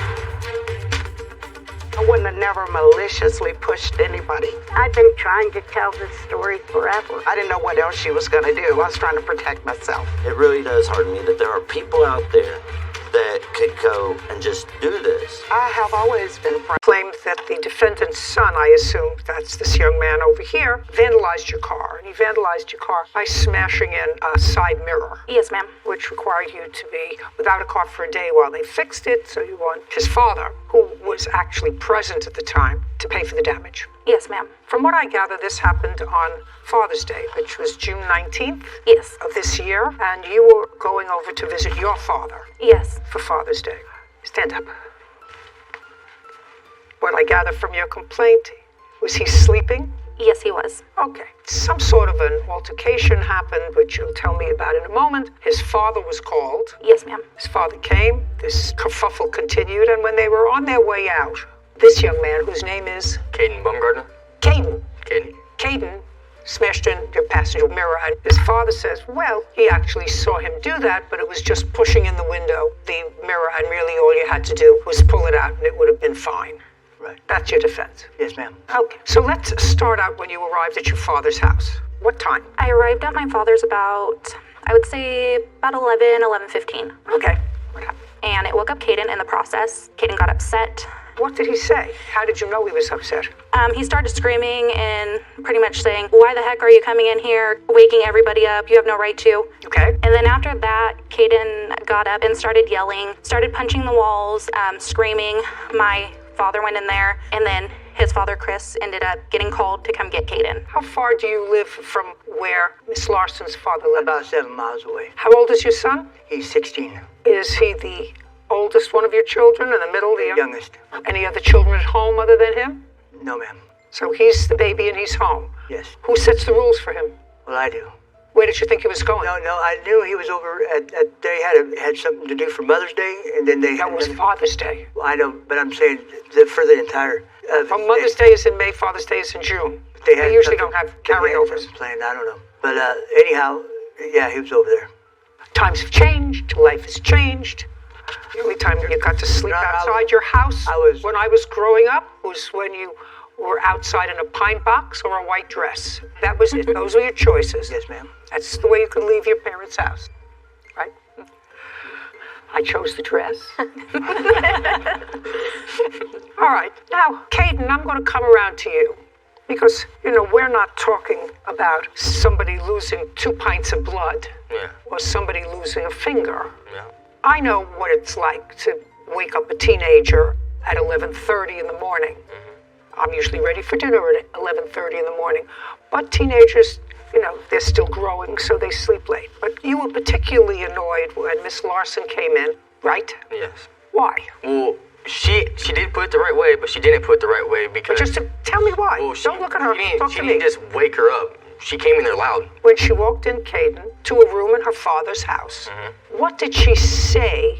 And tell me in what tone of voice she said it. She said in a excited voice, but not like a mad voice, excited voice. All right, and that got you mad. No, that's not what got me mad. What got you mad? By the time I could even finish my sentence, she's already busted in through the door and was in my face saying, "You got something to say to me." Just a second. You're not following me. She came in, and the first thing you said was she was talking too loud, and I want to know what you said to her. I didn't say nothing to her. Nothing. Nothing. I didn't even Nothing. look at her. And then she left, so... She cussed at me, but then she walked in there and she later Who said... cussed at you? Her. And then she later said Well, that just she a was second. I didn't get to that part, that she cussed at you. If you didn't say anything to her, what would she cuss at you? Because she got a phone call from her saying that she wants me to get ran out of the house. That's how this all started. Just a second. Oh, that's a different story. Okay, so what you're saying to me is you believe that she came over for the purpose of getting you out of the house. I believe so, yes. Because that's what I got told. Well, let us assume for a moment that's true. That would sound right to me. Get him out of the house. It's 11:30 in the morning on Father's Day. We want to have a party here. Get him out of the house. That would sound right on the money to moi. Right on the money. I mean, if that's what it was about. So I don't care if that's what it was about or not. Okay, your father comes. What happened when you got there, sir? When I showed up, I went to the door, I knocked on it, they answered the door, it was pretty chaotic. Look at me. It was pretty chaotic. Describe what chaotic is. Okay, there was a bunch of yelling and screaming going on between Caden, my son, and the plaintiff. And Miss Larson. Miss Larson, yes. And I told my son, I said, hey, you just need to step outside and let me figure out what's going on here, and I'll be right out. I tried to talk to Mark. Mark come out of the room. Who's Mark? That's the father. He was being very disrespectful, he said, and he said he wanted him to leave. I said, okay, that's no problem, I'll get him Just out. a second. The father came out of the room and said, I want Caden to leave. Right. And did he leave? When I come and got him, we left, yes, we did. And he walked out the front door. Yes, he did. And when he walked out the front door, he passed the plaintiff's car. Yes, I believe so. What do you mean? You wrote it in your answer, sir. Yes, I so did. the answer is yes. Yes. And you saw him do what to the mirror? Don't minimize what he did. I would have slapped him upside the head if I saw him take his hand and knock off somebody's mirror. I really didn't mean that. I don't believe in corporal punishment. Amen. And later today. What do you think that I think of a... Push it in. Okay, very good. Now, do you have photographs of the pushed-in mirror? I do. I'd like to see it. Okay, one moment. Just for my own curiosity, you knew that it was wrong for him to touch that mirror. Yes, ma'am. Okay, and if what you say is he just pushed the mirror in and all it had to do is be, you believe, to be clicked out? I believe to be just, clicked out. why didn't you do that? Why didn't you say to him, don't touch somebody else's property? That's what this is all about. Well, I Your believe temper. I did say that to him. Just I a said, second. Don't put your Well, hand. then why didn't you pull out the mirror if that's all it was? If you say the only thing because wrong he with the was mirror is coming that it has to be pulled out, why didn't you do that? You didn't see him touch the mirror. No, I did not. You were there. She was right behind us. She didn't see it. You saw it. So my only question to you is if you saw it and it was that minor thing, and you know what it is, either you can click the mirror in and then you pull it out. I'm always afraid to click it out that I'm going to break it. Exactly. You're not suggesting that anybody else touched this mirror to damage it. No. Okay, let's see. What did he use on the mirror, sir? What did he use to hit the mirror? I believe it was his hand. When you say you believe it was his hand, did you see what was in his hand? He had nothing in his hand. Did his hand get bloody? No. Okay, Kevin, would you turn these over to the defendant, please, and get from the plaintiff an estimate for the damage? That's not what... Well, they ripped it off there. Well, yeah, clearly, because that's not what it would look like when I see. Because when he walked by, he just simply... Okay. I said, now, Kate, that's enough. So you had a $500 deductible on your insurance? Yes, I did. And you had it fixed? Yes, I did. Okay. And you paid $442.74. Good. How long did it take them to fix it? I would say about a month with the parts being on back order. And but you had the use of the car all that time? No. Oh, of course you did. Okay. Just want to see what you have for a car rental. Your Honor, I don't understand this car rental part of it. I've been without a mirror before. Sir, you're not allowed to drive without 2 mirrors. Then there was one in the cab as well. That's 2 mirrors, isn't it? I don't know what you're asking me, sir, because at some point you just have to take the car, and let's say it takes a day once you get the parts. At some point you have to take the car in and you're without a car for a day. Well, then you can either be without a car for a day or you can rent a car for a day. I'm not giving her a rental for a month. I'm not crazy. There's a certain amount of inconvenience that one endures when somebody else vandalizes a piece of their property. And that's part of the punishment. Yeah, I'm glad you understand. Don't minimize what he did. I would have slapped him upside the head if I saw him take his hand and knock off somebody's mirror. I really didn't mean that. I don't believe in corporal punishment. Amen. I don't think you needed 15 days to fix this. I didn't think so either. Well, I certainly don't think so. But you're entitled to a day's car rent. So I put that down as $200, including everything. $642.74. Judgment for the plaintiff. Thank you very much. This court is adjourned. I didn't think that I needed to pay the whole $1,300 out of pocket. I'm just glad someone finally held them accountable for what they did. The mayor was walking past it and just hit it. You know what I mean? I finally am getting reimbursed for the money I had to pay. I knew what I was doing, and when I did it, I did regret it after I did it, you know what I mean? I feel like some people need to control their children better. It's also a sign of the times that this father did not own up to what he saw. I will say he was on the more responsible side of parents than some that we've seen here. I said, Kaden, what are you doing? This is not how you act. This is not how you behave. So that I almost appreciated. But he didn't take it as far as you or I would have liked. As far as knock at the door. I know this is hot. My son did something wrong. I'm going to pay for it. Yep. Whatever it is. I have to come into the 21st century kicking and screaming. I'll try and help you as much as I can. Thanks. Case 2105, Davey versus Miller. All parties, please step forward. Melissa Davey is suing her ex-boyfriend, Joseph Miller, for an unpaid loan. Mr. Miller, I think I'm going to start with you today, just because I have to kind of shake it up for myself. Otherwise, I get stale. You and Miss Davey were sort of in a relationship for a brief period of time. Yes, Judge. Never lived together. No. There came a time when you wanted a new car. Not a new car, but a better car. Yes. You wanted a better car because you wanted to use that car as a driver for Uber. Yes. And you needed a down payment. Yes. And according to what I've read from Miss Davey, and what you seem to acknowledge in your answer, Miss Davey loaned you $1,200. That is correct. Things didn't work out, which happens. You paid her back $300. Yes. Did not pay her back $900. Correct. So that would make it easy, except that you have a defense. Correct. And I'm going to let you tell me and the rest of the world what that defense is and show the world what a prince of a guy you are. I hope I can do that. You're no longer together. Correct. You owe her $900. No. Well, you just acknowledged that you paid her $3 and you owed $9 because she gave you $12. I owed $9. I said at that point you owed $9. You're no longer together. Yeah, I'm sorry. I misheard you then. Okay. Well, I sympathize with that because I do a lot of mishearing myself. But what I said to you was, at the time you broke up, you owed her $900. That is correct. Now you're going to pick it up from there and tell me and the rest of the world what your defense is. Because I read it. I just want to hear it from you. All right. At the time of our breakup, you are correct. I did owe Miss Davies $900 and had told her that I would continue to pay on the debt that was owed. Okay, and what was the month and year of your breakup? End of April, maybe? End of May. End of May? May. Okay, end of May, broke up, owing $900. And you said... I tried to be cordial and have conversations periodically with Miss Davies, and they did not go well. And then Miss Davies had to put her... No. You tried to have conversations with her with a view towards what? Just to reassure her that I was going to pay her back the rest of the money. Okay, so she would call you and say, where's my money? No, I would send her a text and kind of chat, and then I would give her a quick call and say hello, and we would have just a little chat every now and then, just to remind her that, hey, I will pay you back the money. That sounds so off, Mr. Miller. People don't usually call an ex-girlfriend who they owe $900 to and say, hey, by the way, I know I'm going to pay you back the money, I just need a little time. That usually comes from the other side contacting them and saying, I would like my money. Typically, you are correct that most people, if you owe the money, you don't contact the person that is owed the money. I didn't want her to do that. I didn't want to have her come to me and be like, hey, where is my money? Okay, so you break up the end of May. Did you give her any money in June? June? I gave her one in April and one in July of $154. So at the time that you broke up, you had only given her $150. Correct. Later on, she kept bothering you. You were reassuring her. And in July, you gave her another $150. Correct. Keep going, and I still get $900. Where does it say she's forgiven your debt? The very top one, I believe it says you won't have to pay for a thing. No. And that was... No. She had to put her dog down. And... That was in mid-July? I believe, yeah, about the... July 11th. So you'd already given her the other $150. Yeah, and... So she called you and said... She sent me a message that said, hey, I'm going to do this. So I called, and she's like, hey, I'd really, really like you there. I can't be...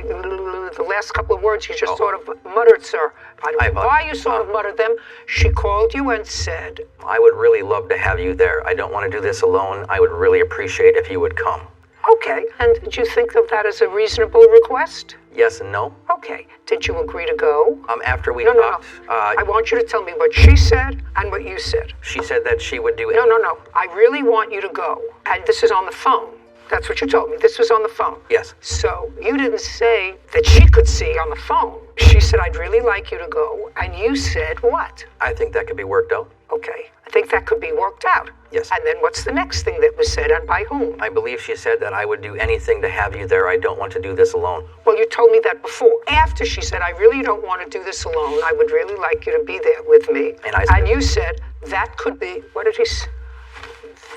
He said, okay, I think that could be worked out. I think that could be worked out. Okay, so that's what you said. And then who said something after that? She said that she would do She already said she would do anything? Yeah, she would even relieve my debt. She said that or did you? She said that. She said it? Yes. Okay, because that's what his answer was here.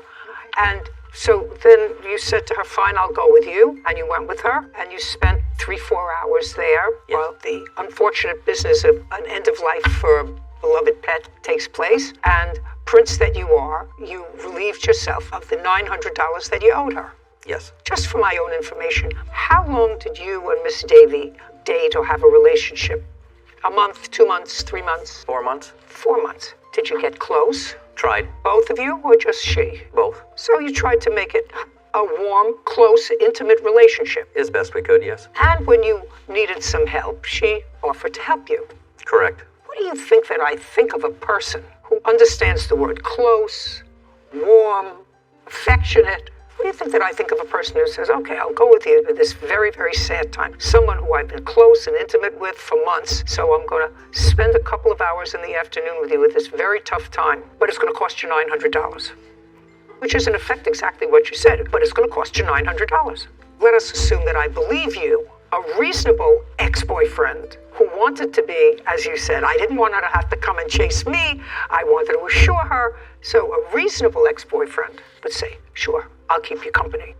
In theory, yes. There were circumstances when Miss Davies and I broke up that were not the best for either of us. And it wasn't a cordial breakup. It was very rocky. At the time when she called and asked me to come, I didn't want to speak to her at all. I would have respected that, sir. You say this was very rocky, it was nasty, we don't really like each other anymore, or I don't like you anymore. I don't know how she feels about you, and it's really not something that I want to do. I don't want to be involved with that. I could actually understand that if it was acrimonious, as you say. What I can't understand is somebody say, I'll go with you, but it's going to cost you $900.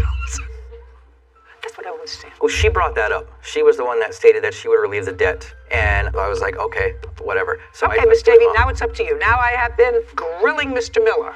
So I have only one question to you. Do you remember the conversation when you discussed with him going with you to the vet? Yes, I have it in text. I'd like to see it. Judge, Speak not. Okay. Unless you have the text messages. This is the date I called to make the vet appointment. Sarah, can you tell me what dates these are? Sure. If you go out, these were all Saturday, July 9th, and if you pull over, you can see the time. Well, I'm looking at all these, and I don't see anything about her saying to you, if you come with me, I'll forgive your debt. So if you have one of those, I'll take a look at it. The very top one. That was after a phone conversation with Miss Davies. Just a second. Where does it say she's forgiven your debt? The very top one, I believe it says you won't have to pay for a thing. No. And that was... No. Miller. You know what I'm talking about, sir. She tells you to keep your gas receipts. So if you're coming to help her, it's not going to cost you anything out of pocket. This doesn't say she's forgiven your debt. You have family, you have siblings, parents, anything? Yes. Yeah, well, they're going to be disappointed in you, Mr. Miller, because it's not princely activity. It was clear to me from reading the plaintiff's notes to you that at least it appeared that she was struggling more with the end of your relationship than you were. That's just what it appears. And I'm a pretty good judge of that. And you sound like an intelligent man, soulless, but yet intelligent. So if you have any emotion whatsoever, you can look at this and say, this is a lady who's sort of struggling. Let me see how I can take advantage of that. I owe her $900. And I'm going to figure out that if I do this for her and it's really important, I shouldn't have to pay her back the $900. Unprincely, Mr. Miller. Judging for the plaintiff for the amount of $900. We've finished here. This court is adjourned.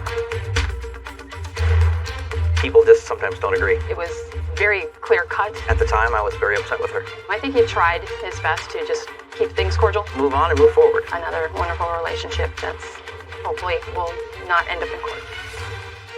It intrigues me how men can make the jump from keep your gas receipts to you don't have to pay me your $900 debt. We read the messages. We're unclear as to what debt forgiveness in the messages. We didn't see it. He handed us the exact same text that we had read on her phone. He said, yeah, that's what that means. I think he knew what it meant, because if you checked out his smirk when he handed me just that one piece of paper, he knew that when he said, keep your gas receipts, I don't want it to cost you anything to come with her to the vet, having nothing to do with the $900 debt. How it's just amazing to me that after 27 years of doing this here, I have to do a breakdown of about 90% of the cases involve women who are giving money to boyfriends and then get left holding the bag, as opposed to the 10% of men who get caught up with situations where women are prepared to take advantage of them. But most of your complaint, I somehow was taken back to my own experience just walking down any street that has a new cosmetic place.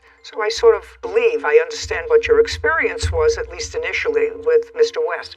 Mr. West, you're a salesman for what company? And where are they located? Well, they're all over the United States, but I worked for one in San Francisco. Where are the products manufactured? In California, actually. Where? Chatsworth, California. Okay. And they have brick and mortar stores all over the country? And they have many products, but under that one name? Yeah, they have many products. Many products, but they're all... Yes, they have multiple products and multiple locations all through California, and it looks like a bit of Arizona as well. How many? Upwards of 20 locations. Okay. And can you tell me, Sarah, is it a corporation? I'd assume so. They're about page. How long have you worked for the company, sir? That company in that location? About 3 years. Where is the corporate headquarters for the company? It's located in San Mateo. Do you know if the company was incorporated in the state of California? Yes, I believe it was. Under that name? It's not an answer. Oh, yes, sorry, my apologies. It looks like it was an LLC out of Oregon, but is listed as inactive as of 12/22 of 2020. There's no company in California?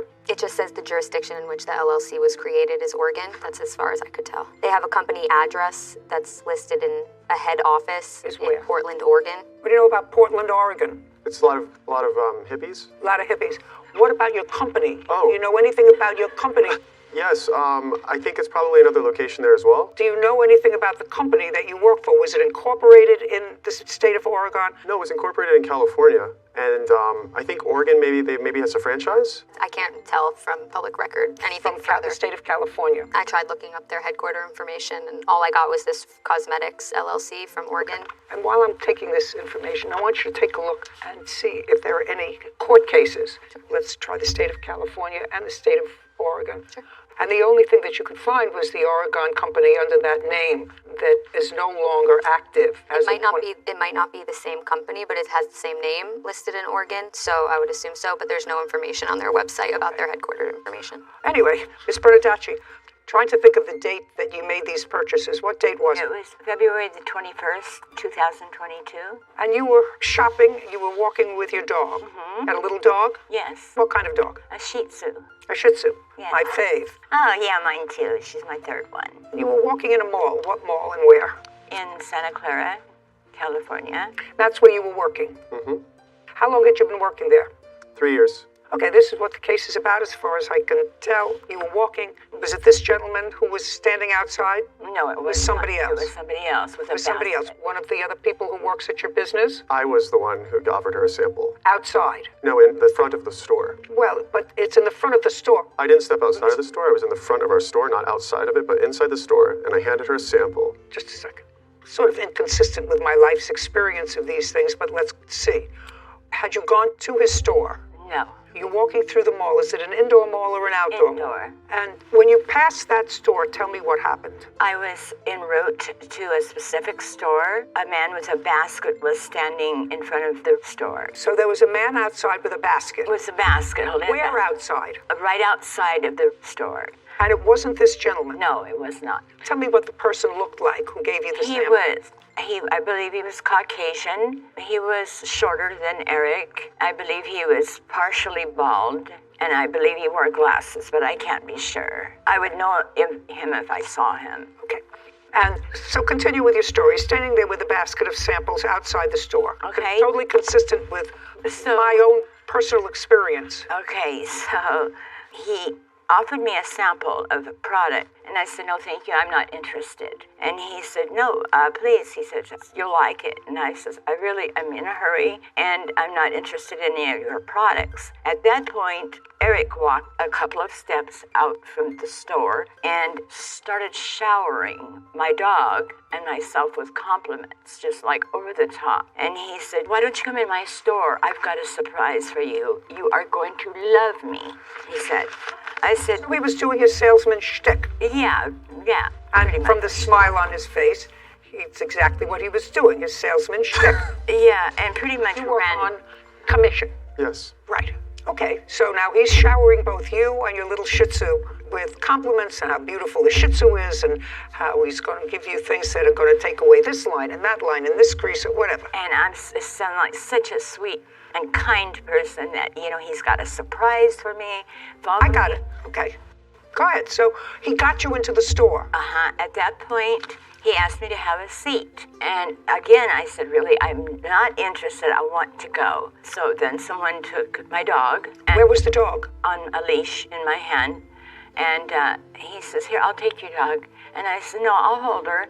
And he said, no, I'm going to take care of her. And I'm going, wait a minute. And next thing I knew, Eric was practically on top of me. This chair was located in a position, well, his chair was much higher than mine. So you were sitting in a chair like mine? Yeah, well, a chair, just like a makeup chair? Yes. Or a hairdresser's chair? Kind of like a makeup chair. And he was sitting on a chair or a stool? A stool. Stool. Is that right, Eric? I'm talking to you. Yes, Your Honor. Okay, that's a yes. Okay, and your stool was higher than her chair. That is incorrect. We both were sitting on stools. The same stool? The same stool. Was yours higher? No, it was the same size. Okay, go ahead. So at that point, he just started applying different products to I believe he started with my hand. And then, let me try some of this on your face. And I'm looking around for my dog, like, what's going on here? And because he was very aggressive and pushy and... Just tell me what he did without trying to editorialize. Okay, so basically he... Not basically. He put on all this goop on your face, on your hands. Somebody else in the store was holding your dog while he was putting this on you. He didn't force you into the chair. He aggressively coaxed you into the chair, is what you're telling me, by complimenting you. I mean, he didn't physically drag you into the store. You walked in by yourself. Right. Okay. He was using his best aggressive salesman routine. Not easy to get somebody in the store, right, Eric? I mean, it was never easy to get me in one of those stores, and I shop with her all the time. And she's got more lotions and potions and stuff on her counter than any other human being I know. And I've never seen anybody successful in giving her a free sample and getting her into the store. So you must be very good, because we have a few of those stores right in the neighborhood.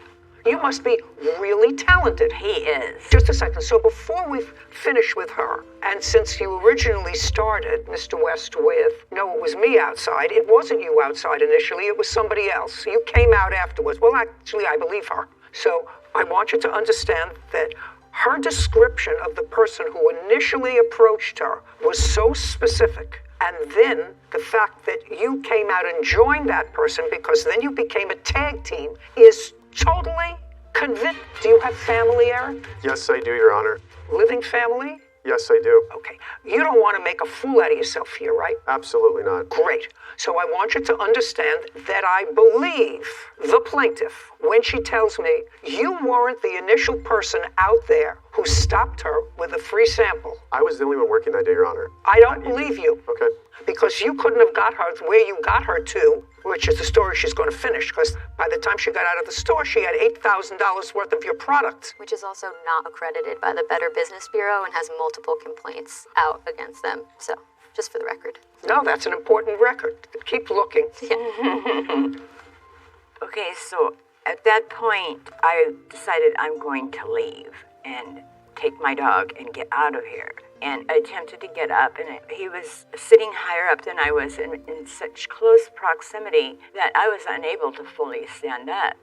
And as he saw me attempting to, he comes back over with another product. He was across the store, and well, if he was across the store, Miss Barnadacci, if he was across the store, then he wasn't hovering over you. So what I tried to tell you before is I want you to tell me not what you think is best for your case. If either he's standing over you so you couldn't get up, or he's across the room. If he's across the room because he went to get another product, you could have gotten up and left. No, actually, he wasn't across the room. He was just like, I think it was at the desk behind. Well, whatever. He wasn't right on top of you. No. You don't understand. I don't believe that you were held against your will in the store. I don't believe that they did that. I think he was overly aggressive and he chose a target. Yeah, and I was... Okay, and at what point did you purchase all of this product, which is the subject of this case, because you want your money back? I didn't feel that I was going to be able to leave the store. I've been held against my will before and kidnapped, and I was literally traumatized at that point. When were you held against your will and kidnapped? Oh, this was like 15 years ago, maybe? Well, I would remember that, whether it was 15 years ago. I want you to tell me about that. That forms part of who you are and who the person is that I have to consider with regard to whether or not this was a forced sale or just an overly aggressive salesman. So I want you to tell me, was there a police report of a prior kidnapping? There was. Yes. And did they actually find the people who kidnapped you? Yes. Was there a trial with regard to those people? I don't believe so, because the guy was on parole, and so he didn't want to go to trial. So they violated his parole and he went back to prison? Yes. And that was in California? Yes. But... So when you were in the store and you said you felt as if you couldn't leave, you were under pressure, how many people were in the store? Well, there was Eric and the gentleman that was standing outside of the store, and then a woman came from behind the register in the back room, and he was telling me how this woman is a world-renowned facial beauty massage, whatever expert, running drag on me, pretty much. Let's just put it that way. Anyway, now you're up from your chair. I want to know how the sale came about. Well, because I didn't feel that I was going to be able to leave. Okay, so tell me what happened. Okay, so I said, look, I don't even have any money to cover this. And I'm looking... To cover what? He what? asked me for my identification, to cover the cost of these beauty products he wanted to sell me. Okay, how many were there? There was 4 or 5 different... creams, and then there was a device that, I don't know what you call them, but it's not worth the money. And again, I don't even have the money, so I really need to go. So he asked for my driver's license to register the product, and then he told me... To register the product? The product that I bought. Oh, so you did say you would buy the device? Yeah. You did say you would buy the device. And how much was the device? It was just shy of $8,000. I've got the receipts right I'd like to see it. Do you have it with you? Oh, the device? Yeah. No, I wish I would have brought it with me, but it hasn't been opened. I still have it. I haven't touched it. You wanted to see the receipts? Yes. They're right here. By the way, what time of day did you go to the store? This was approximately 6:30 because it was near closing time. Oh, here's the rest of them. I'm sorry. Yeah, I was going specifically for one lipstick, and that was all I was at the mall for. And it was almost closed. Sarah Rose, take a look under that name. I didn't find a device on their website. I already looked, if that's weird. You looked at this 3D ultrasound and face body? I've just found 6 products that are creams for face and body on the website. I'd like to see what this 3D ultrasound is this $8,000 piece of equipment that you sold her. You have a picture of it? Okay. Could you get that for me? He's going to give it to Sarah. Sarah's going to look up this nonsense. Some more receipts. So what I see that you did was spread some of this around different credit cards. Yes. And you want to tell me how did that happen? Well, I said, these aren't even my credit cards. I'm on the roommate's. He says, well, you could put half on your roommate's credit card. And I says, no, I am not going to do that. And he says, yeah, make him pay for it. And I'm looking at this guy like, what's going on? What are you doing with your roommate's credit cards? Because he's an older gentleman. I've got the power of attorney, and I shop for him. He's not able to do all that. Is he a roommate, or are you a caregiver? He's a roommate. We've lived together for 30 years. Anyway, just a very He hasn't been old and sick for 30 years. Well, he's kind of... He may be old and sick now, but he wasn't old and sick for 30 years. Oh, well, no. I mean... Do you live together as a couple for 30 years? Do you live together as an almost couple? No, he's like my father, almost. We each have our separate rooms, and I pretty much take care of his house and cook for him, and he doesn't go many places. He's pretty much a recluse. He doesn't like to go to the store. And so I do all the grocery shopping and everything. Okay. Who hired you? It looks like this. It's got this on one side, and then I don't know what this is trying to show you. Ultrasound face and body slimming. Yeah.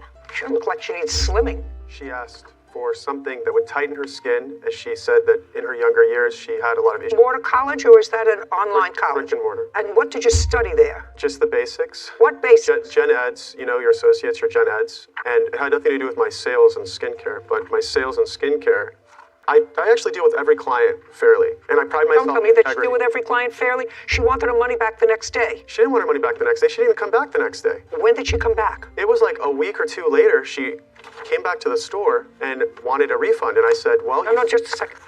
Okay. She came into the store on February 21st, 2022. Mm-hmm. You get home with all these products. You spread it around. Let's say this is aggressive salesmanship. Now you're home. You had a previous experience with being taken against your will and held against your will, according to what you told me. Yes. So you know that when that happens, the police get involved. You didn't go to the police when you left to say, you know, I was held against my will. You took the products and you took the products home, right? Well, I didn't go directly home. I went to my friend's house. She lives 2 blocks from there. I was so traumatized I couldn't drive, and I was beside myself. Okay, that was February 21st. Yes. So what did you do next with regard to Mr. West? Okay, so by that time it was about 9 o'clock at night, 10 when I got home, and I thought, well, I'll call tomorrow to tell him I want a refund.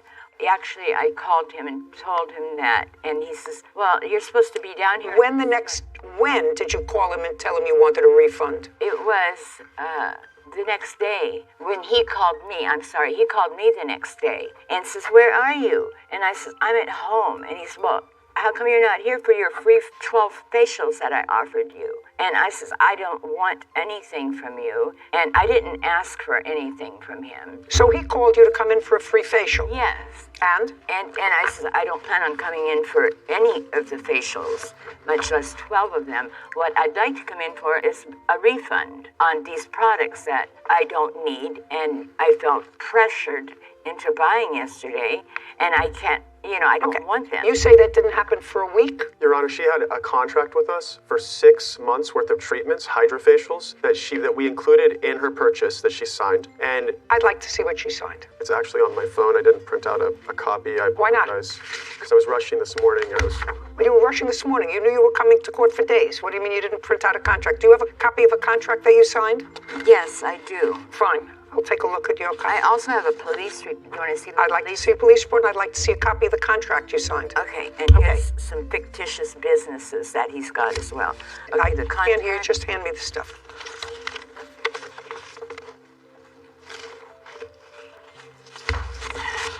Okay, this is the police report. I want to see the contract. I'll read the police report while you're looking for it. Here's the contract.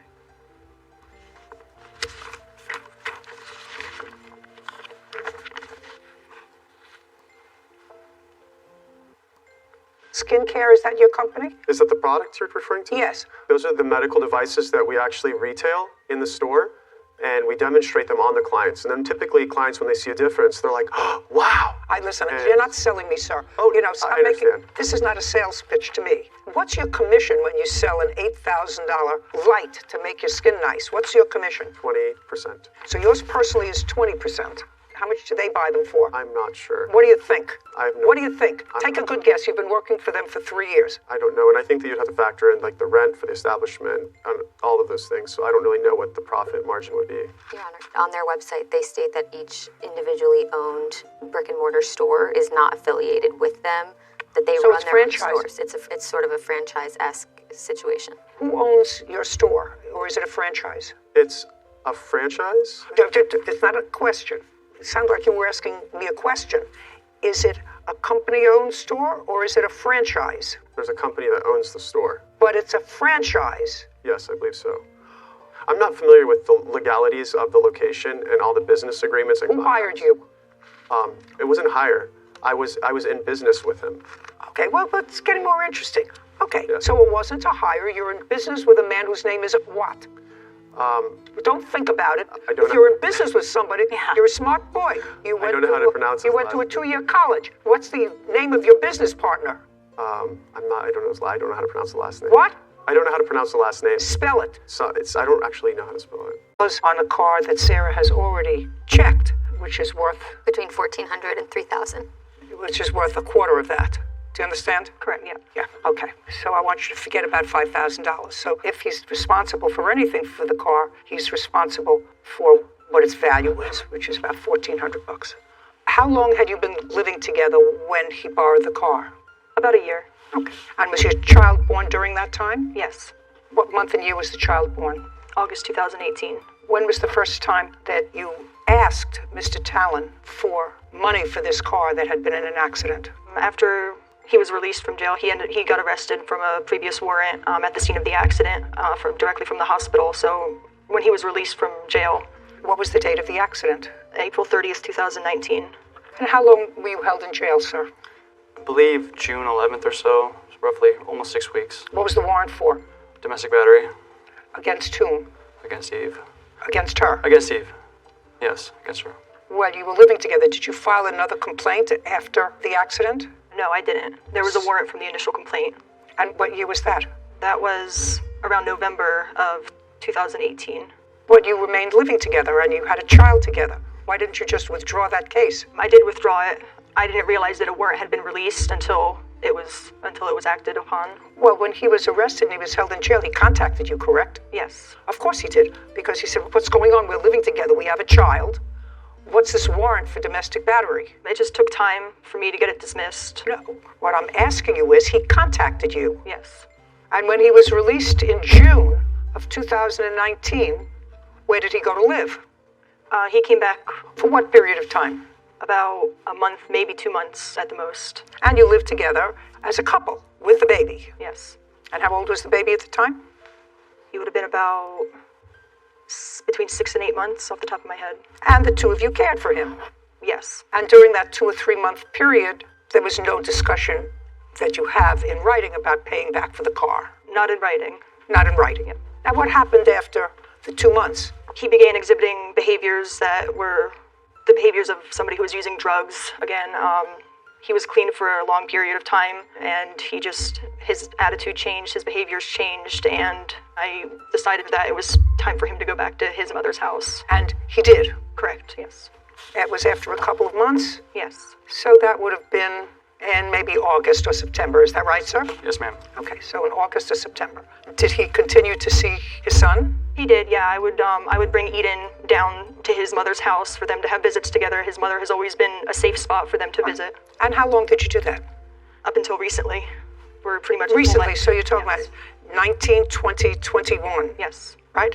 And there was a period of time where, because he was living with his mother at first, there was a period of time where I didn't know where he was living. It made me uncomfortable that I was bringing my son, even though they were visiting at his mother's house. It made me uncomfortable that he wouldn't let me know an address for him, just in case anything happened, just in case, anything happened, basically. He didn't give me an address for me to find him or for me to know where Eden might be if anything were to happen. So what I'm getting is for 3 years after this accident, there was no request that you can demonstrate. Now, you weren't together, certainly, so for the last 2 years, you never went and filed claiming that he owed you money for the car. So sorry. Is that correct? No, I did attempt to file several times, but I didn't have an address for him. I tried to file once for an address where Do you have any proof of that? I do not. No. You continued to bring your son for visitation with his father. Correct. Which is a very easy thing to do. You're a smart enough gal. I'm gathering that. You bring a friend, you complaint. So the answer is for 3 years you did nothing. Now I'm going to find out why. After 3.5 years, you filed this complaint over a $1,400 car. Now, Mr. Talon says in his cross-complaint that there came a time when you left the state, the jurisdiction, that was the child's home state. Yes. And when did you leave the jurisdiction? That was in September of 2021. And you went from where to where? We went from Florida. We stopped in South Carolina for a period of time. We had a little vacation before we had to go, because we were going to work. We were going to clear a property out for sale. So you left the jurisdiction with the child? Yes. Prior to that, Mr. Talon had been seeing the child regularly at his mother's house? Yes. Did you tell him you were leaving? Yes. What did he say when you told him you were leaving? He didn't really say anything. He just wanted to spend time with him, which he was, they did spend time together before we left. Not before. After you left, you moved to New Jersey. I didn't move to New Jersey. What did you do? So, like I said, we went there to liquidate a house that we have there. It took longer than expected. How long? It took about 5 months, 6 months. Things happened with the closing. Deals were made and fell through. How long did you tell him you were going to be away? I was only supposed to be away for 2 weeks. That's a big deal, Miss Rockhill. That's a big deal. It is. Because if he says, I'm taking Eden for a 2-week vacation, if that's okay, I know you took him away, I'd like to take him away for a 2-week holiday, and he goes away for 6 months, you wouldn't like that. I would not. You would not. Well, he's a parent just like you are. That's what the law says. The law says men, women treated just about equally when they have a child. If you said to him, I'm going away for 6 months, and he said, okay, well, then you agree to. But you said, we'll be away for 2 weeks. And it lasted longer. Yes, And during the time that it lasted longer, about 6 months longer than it was supposed to, what arrangements did you make for your son to see his father? They had video calls regularly. I told him I would be back as soon as I could. Just a second. So the answer is, you did not make any, because he has a counterclaim here. Yes. And his counterclaim is the fact that you took the child out of the jurisdiction and deprived him of the ability to see the child subsequently due to circumstances, and I'm not sure what that is. The child is no longer in your custody. The child is no longer in your custody. The child is in the physical custody of the paternal grandmother. Is that correct? And that is by court order? Yes. The beginning of that process was made in what month and year? July of 2022. Was that a child protective proceeding? It was, yes. And I assume that if there was a child protective proceeding, that the court found that based upon whatever was alleged in the petition that was not brought by him, but by the Department of Social Services or Child Welfare Administration, they found that the child would be at risk in your custody. Yes. And as a result of that, they took the child into care. And this is all stuff, because I've been here. This is my bread and butter. Instead of placing the child in a strange foster home, they placed the child with the defendant's mother. Correct. For how long a period? 18 months? Indefinite. There's no specified period of time. However, well, if the court is placing a child through the state, unless you relinquish your parental rights. Did you do that? No, I didn't. Okay. Unless you relinquish your parental rights or the court terminated your parental rights, they have to review this case periodically to see whether either one of you, as the parents, are ready to assume custody of the child. Right? So when is this case going to be reviewed? I believe the next review is in February. February of this year? This year, correct, yes. That's a reasonable answer, so that you do know. So that's the change in circumstance. Now, getting back, Ms. Rockhill, to what motivated you after 3 years, after you gave him permission to drive the car and he had an accident, and you made up this whole baloney story in your complaint that says, police arrested Andrew at the scene of the accident because I had previously filed a domestic abuse charge against him and there was a warrant. But you were living together during the time that there was this outstanding warrant. You were living together and conceived a child with him. The child was already conceived. He was already born at the time of the domestic violence altercation. He was about 2018? In 2000, The end of 2018, yes. He was born in August. The altercation happened in November. So he was very young. But you reunited and were living together with him as a family. Yes.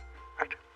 The police arrested Andrew on a domestic abuse charge, and there was a warrant. When Andrew was released from jail, he disappeared.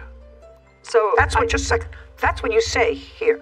He disappeared. My car was fully paid off, and I had no liability insurance.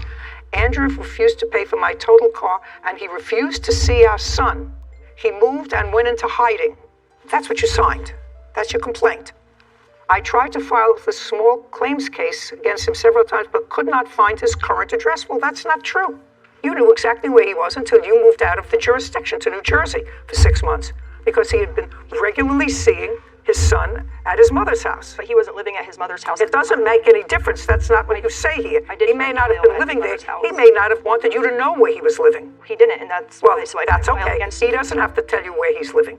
Unless a judge orders him, he doesn't have to tell you where he's living. You were having visitation at his mother's house. So all of this stuff after the accident is all a bunch of baloney. So did they order? Because he was his father and had lived with him after he got out of jail. Yes. Lived with him, but you don't say here. After he got out of jail. But I didn't put that. I don't think you have the case. He drove the car with your permission. You were living together as a couple. You have a child together. Your case is dismissed. Now, I want you to tell me, sir, you have a counterclaim for her kidnapping your son. She left the jurisdiction. You called Child Protective Services. Yes, ma'am. Tell me when you called Child Protective Services, because that's the reason that this lawsuit came about. The last time I saw him before she left to stay with him was September 19th. Me and my family, we went to SeaWorld, and she was supposed to meet me. She said when we dropped off that she was going to meet me in Tampa. And when I called her, she said that she was in Jacksonville. She lives in Ocala, so she was still 2 hours northeast of where she lived, and she wasn't in Tampa. So I just decided to take him home rather than argue. I took him home, and the house was just disgusting. Beer cans filled up in the trash cans. The living conditions were troubling. Was there a neglect proceeding? For this? The baby. I had an interview with the caseworker or the investigator initially. Were you there in court when your mother was granted? Yes? Yes, ma'am. Was Miss Rockhill? Yes, she was there too. You see your son regularly? Yes, ma'am. So the period of time when you did not see him was a 6-month period, is that right? That was the second time. Yeah, it happened the year prior. She did it before too, where she removed him from school. Since I moved home in 2019, we've shared custody periodically until she decides that she wants to take him and not allow me to see him, or for whatever. I think it's a control thing, and this was the second time. My counterclaim is for the second time. How long was the first time? Roughly the same time, 5 months, 6 months. Where did you go the first time?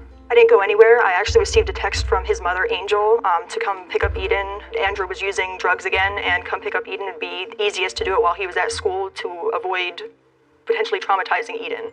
Did you send that email? I did not send her an email, no.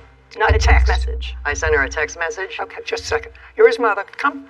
You sent her a text message. That's not something that she would make up, because I'm going to ask to see it. She's going to show me. So did there come a time when you were concerned that your son was using drugs? That's either a yes or a no.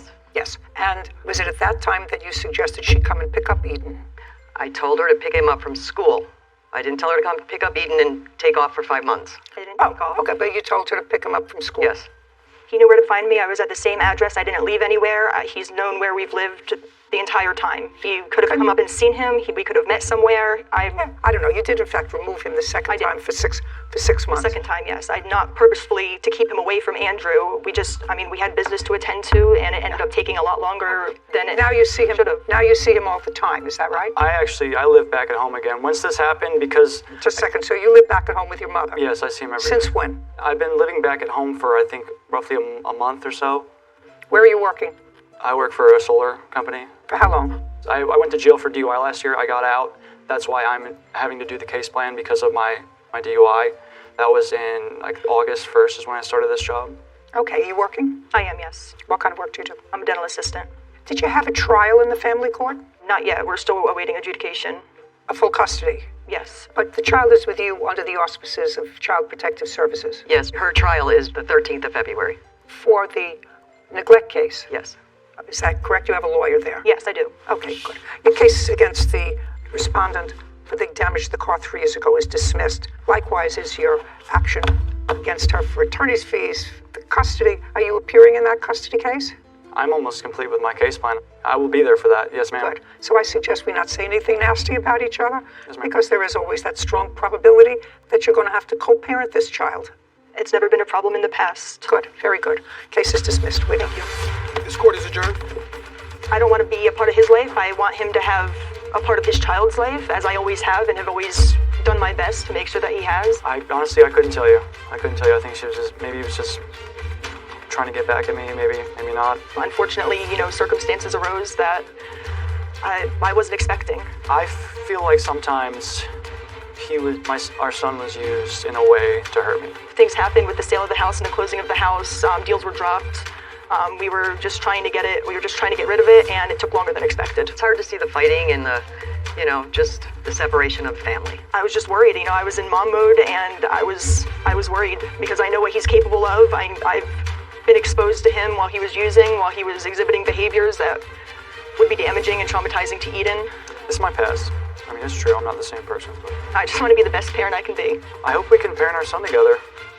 Sarah, there are lots of tentacles in that case. There were? Yeah. But if you try to take all those tentacles that we really don't have jurisdiction over, I think that they said that custody is ongoing. Mm-hmm. If you remove all those tentacles, there was an accident 3 years ago. And despite the fact that she really knew where he was, where he could be served, because she regularly brought the child over to him, and he said that for a good part of that time she had 50-50 custody. Mm-hmm. She was perfectly comfortable with Eden staying with his paternal grandmother. Case was really about this car. Yeah. And he had an accident 3 years ago. They lived together, they slept together, they shared a child together. And now that he notified Child Protective Services of what he saw when he brought the child home, and she physically lost custody after an investigation, that's the motivation for filing this now. She waited too long. You have a daycare center. Correct. You found that the baby was bitten by her little one. Yes, ma'am. I think are supposed to be separated, correct? She left out of the room is what she told me, Judge. There's only one me. It's a big responsibility to take care of little children. This is Judy Justice. Grimm versus Lee. Thank you very much. Welcome. Miss Grimm, in what state do you live? Missouri. In what county? Jackson. You have a daycare center? An in-home childcare, yes. For how long? I started September of 2022. What is your house like? I have a single-family home with a finished basement and then like an attic type. It's 2 bedrooms. House has 2 bedrooms? No, up in the attic has 2 bedrooms. It's technically a 3-bedroom house, but it has made 6 rooms. And how many children do you have? I currently have 7. How old are they? 14, 13, 11, 8, 5, and 3, and 1. 18 months. 3 and 18 months. I'm sorry, she's 4 now. She just turned 4. So the older ones go to school. Does the 5-year-old go to school? Yes. And the 8-year-old goes to school? Correct. So you have 2 little ones at home? My 4-year-old goes to early childhood, half a day. So you have 1 child at home during the day? Correct. And 1 half a day? Yes. And you have 3 children? Yes, ma'am. How old are they? I now have a 3-year-old, a 1-year-old, and a 5-month-old. And those were the children that you enrolled in her daycare center? Yes, ma'am. Ms. Grimm, what kind of licensing do you have, an application that you have to make in order to run an in-home daycare center in Missouri? So in the state of Missouri, as long as you have under 6 children, you do not have to have a license. As long as you have 6 children in total in the house, or 6 children that I'm watching? That you're watching? Correct. Because my school children are not considered watching, like under the law. Well, you certainly have to watch your 18-month-old. Yes, he's the only one. That's why I've always kept 5 children or less. It is your claim that Miss Lee entered her children into your program. She paid you for a certain period of time. She owes you for 2 weeks. Correct. And with those 2 weeks that her children were actually in care. Correct. Which 2 weeks were those? They are the last 2 weeks of October. Of 2022? Correct. And the children were in your program? Correct.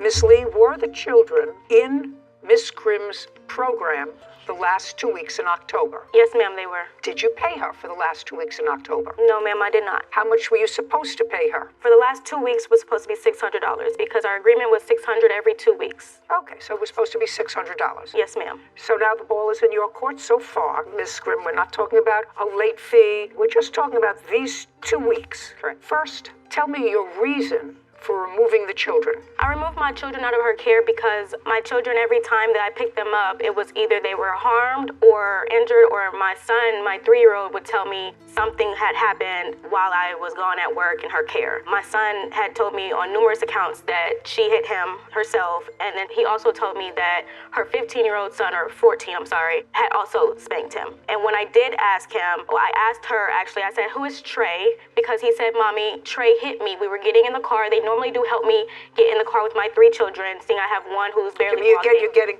You get going all over the place. Yes, ma'am. So they normally help me get in the car with my children, so they were outside with us. And my son said, Mommy, Trey hit me like this. I didn't know any Trey, so I asked her, who is Trey? And she said, that's my son. And he said, that's me. He was standing right there next to her. He said, I'm Trey. And I said, Bryson said that you hit him. And he said, yes, I hit Bryson. He said, I popped him because Bryson wasn't doing right. Bryson didn't want to go to timeout. On what day was that? That was on October 25th. And what was the last day that your children attended? October 27th. Okay, so despite the fact that Trey, your Trey? Yes, ma'am. Slapped the 3-year-old, said that he slapped the 3-year-old, you let him stay there for an extra 2 days. Yes, ma'am. Just that's it, yes. Now, where were you working that you had your children in daycare? I was working as a CNA. What is that? A certified nurse's assistant. Where? It's a nursing home? rehab. Yes, ma'am. When did you start working there? I started working there in September. September of 2022? Yes, ma'am. Beginning of September? Yes, ma'am. And when did you stop working there? I stopped working there October 27th. That was my last day. If I were to call, would they tell me that they terminated you or you quit? I quit. Did you quit on the 27th? Yes, ma'am. And what about now? Are you working? I am. Who are you working for? I work through a temp agency, working per diem at different locations as a CNA. And who takes care of your children? My stepmom. My children, Just a second. And when did you start that job? I started that job about 4 weeks ago. So, in December? Yes, ma'am. Late November or so. You left the children there until the end of October. It couldn't have been so disturbing for you, madam, to leave the children there until the end of October, another 6 weeks, if you felt as if they weren't getting adequate care. And if you did, that would be on you.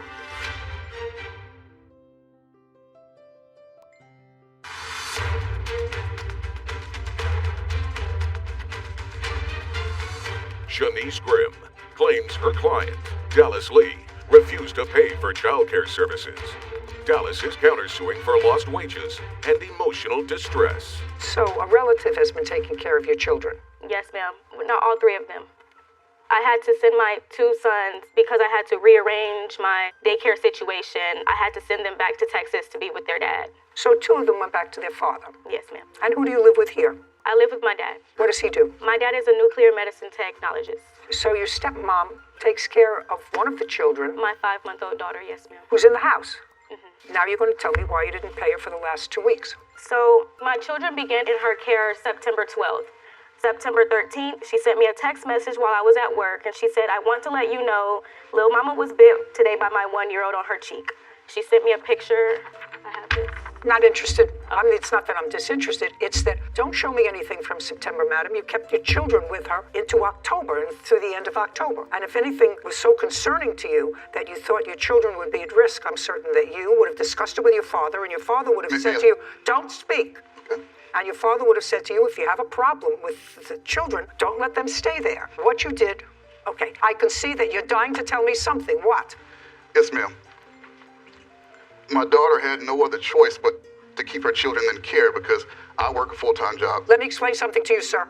Your daughter was living with you? Yes, ma'am. Right. There is always an alternative, sir. I have young grandchildren, and I would say if I was legitimately concerned for their health and safety, I don't care what it is, stay home and take care of your children. You'll have a roof over your head until you find appropriate daycare. And if you didn't do that, then you're not much of a grandfather. Well, you can't use something that happened in September or early October to say, well, that's why I didn't pay the last 2 weeks. So you can't make excuses, sir. I'm telling you, I'm a grandmother and I've had little children. I don't care what you had to do. Quit my job, whatever that job is, and say, we'll all stay home and take care of the children until you find or you stay home and take care of the children. I'll provide you with whatever basics you need until you get the right daycare. And if you didn't do that, don't tell me that your daughter didn't have a choice. There is always a choice when your babies are concerned. In our estimation at that time, we were giving her some hard life lessons because she does now have 3 children, and there are going to be some difficulties in this living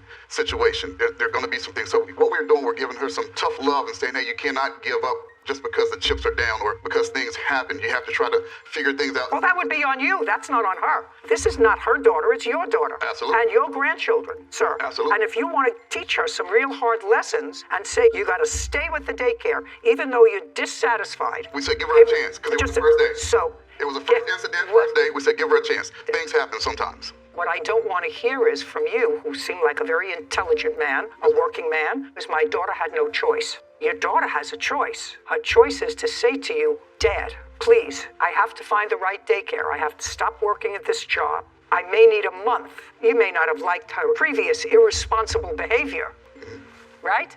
Correct. But the deed is done. She got 3 young children. Beautiful children. Right? So what you do is when you have 3 young, beautiful children, you protect them. Absolutely. And if you're not smart enough to protect them yourself, you got to rely on your father who's smart enough to do that. What I'm saying to you is your daughter used this lady's services and she has to pay for it. She may not send her children back, but your statement that you were so anxious to make to me, which is my daughter had no choice, she did have a choice, sir. She did have a choice. Before I would let my children stay in a place where I actually believed that they were being abused, because that's what she's suggesting. I mean, she's not suggesting that this young man, who I'm not condoning hitting a 3-year-old, gave him a slap on the rear end. I'm not condoning that. But there were no injuries to him. I don't know whether you've done it. I don't know whether she's done it to her child. You certainly don't want a daycare provider's child to discipline a 3-year-old. Absolutely. That's not what it's about. But after the first incident, what we were trying to teach her is that you don't just throw in the towel, because Ms. Grimm was just starting her service up. And September 5th. So we understand that there are going to be some hiccups and some things that she has to fix as she comes across them. And so she's a young lady. My daughter's a young lady. So as an older man, I'm trying to support 2 individuals to build their lives up. And so I told my daughter, I don't like that she was bitten, but at least she came forward very quickly and told you. So leave them there for now. And if anything else transpires, then we can start to look at things then. Yes, ma'am. Who do you work for, sir? I work for the Veterans Administration. And how long have you worked for the Veterans Administration? 21 years. Do you get paid every 2 weeks? Yes, ma'am. Let's say your boss at the VA all of a sudden decided they didn't like the work you were doing. And you left and they owed you 2 weeks' pay because you had actually worked for the 2 weeks. Absolutely. And you sued them for those 2 weeks. You worked there. You said, well, we didn't like the quality of his work for those 2 weeks. Well, then you fire him. But you pay him. It's like going to a restaurant. My favorite analogy is you go into your favorite restaurant where you get a steak. And you order a steak, medium, Pittsburgh medium. Steak comes, you cut into it, you take a bite. Oh my God, you say, I don't like the way this tastes. You take the plate, you spit out the bite if you're smart. Call the waiter over and say, this is a bad steak, right? Absolutely. And the waiter takes it off the bill or you order something else. Now you cut into that same steak. You taste, you say, this tastes terrible. Maybe the next bite will taste better. Before you know it, you finish the whole steak. Waiter comes over to take your clean plate. You say, the steak was awful. I didn't like it. It was bad. Well, what'd you eat it for? But if you ate the steak, you got to pay for it. If you take a bite and say it's no good, I'm in your corner. Send it back. But your daughter ate the steak. She used her services for 2 weeks and didn't pay her. Well, we can't say that she used her services because there are other pieces of evidence that we have. Well, you mean you're talking about that sometimes she left the children with her husband? Yes. Yeah. Baloney. Your daughter had the benefit of daycare so that she could work. If you're not satisfied with the service, you stop using the service. If you continue to use the service despite the fact that you're not satisfied with it, you got to pay for it. That's America. You got paid, your father got paid, she gets paid.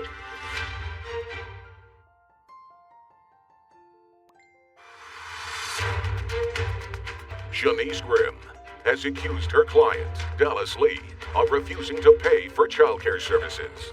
Dallas claims Shanice wrongfully disciplined and neglected her children. Your daughter had the benefit of daycare so that she could work.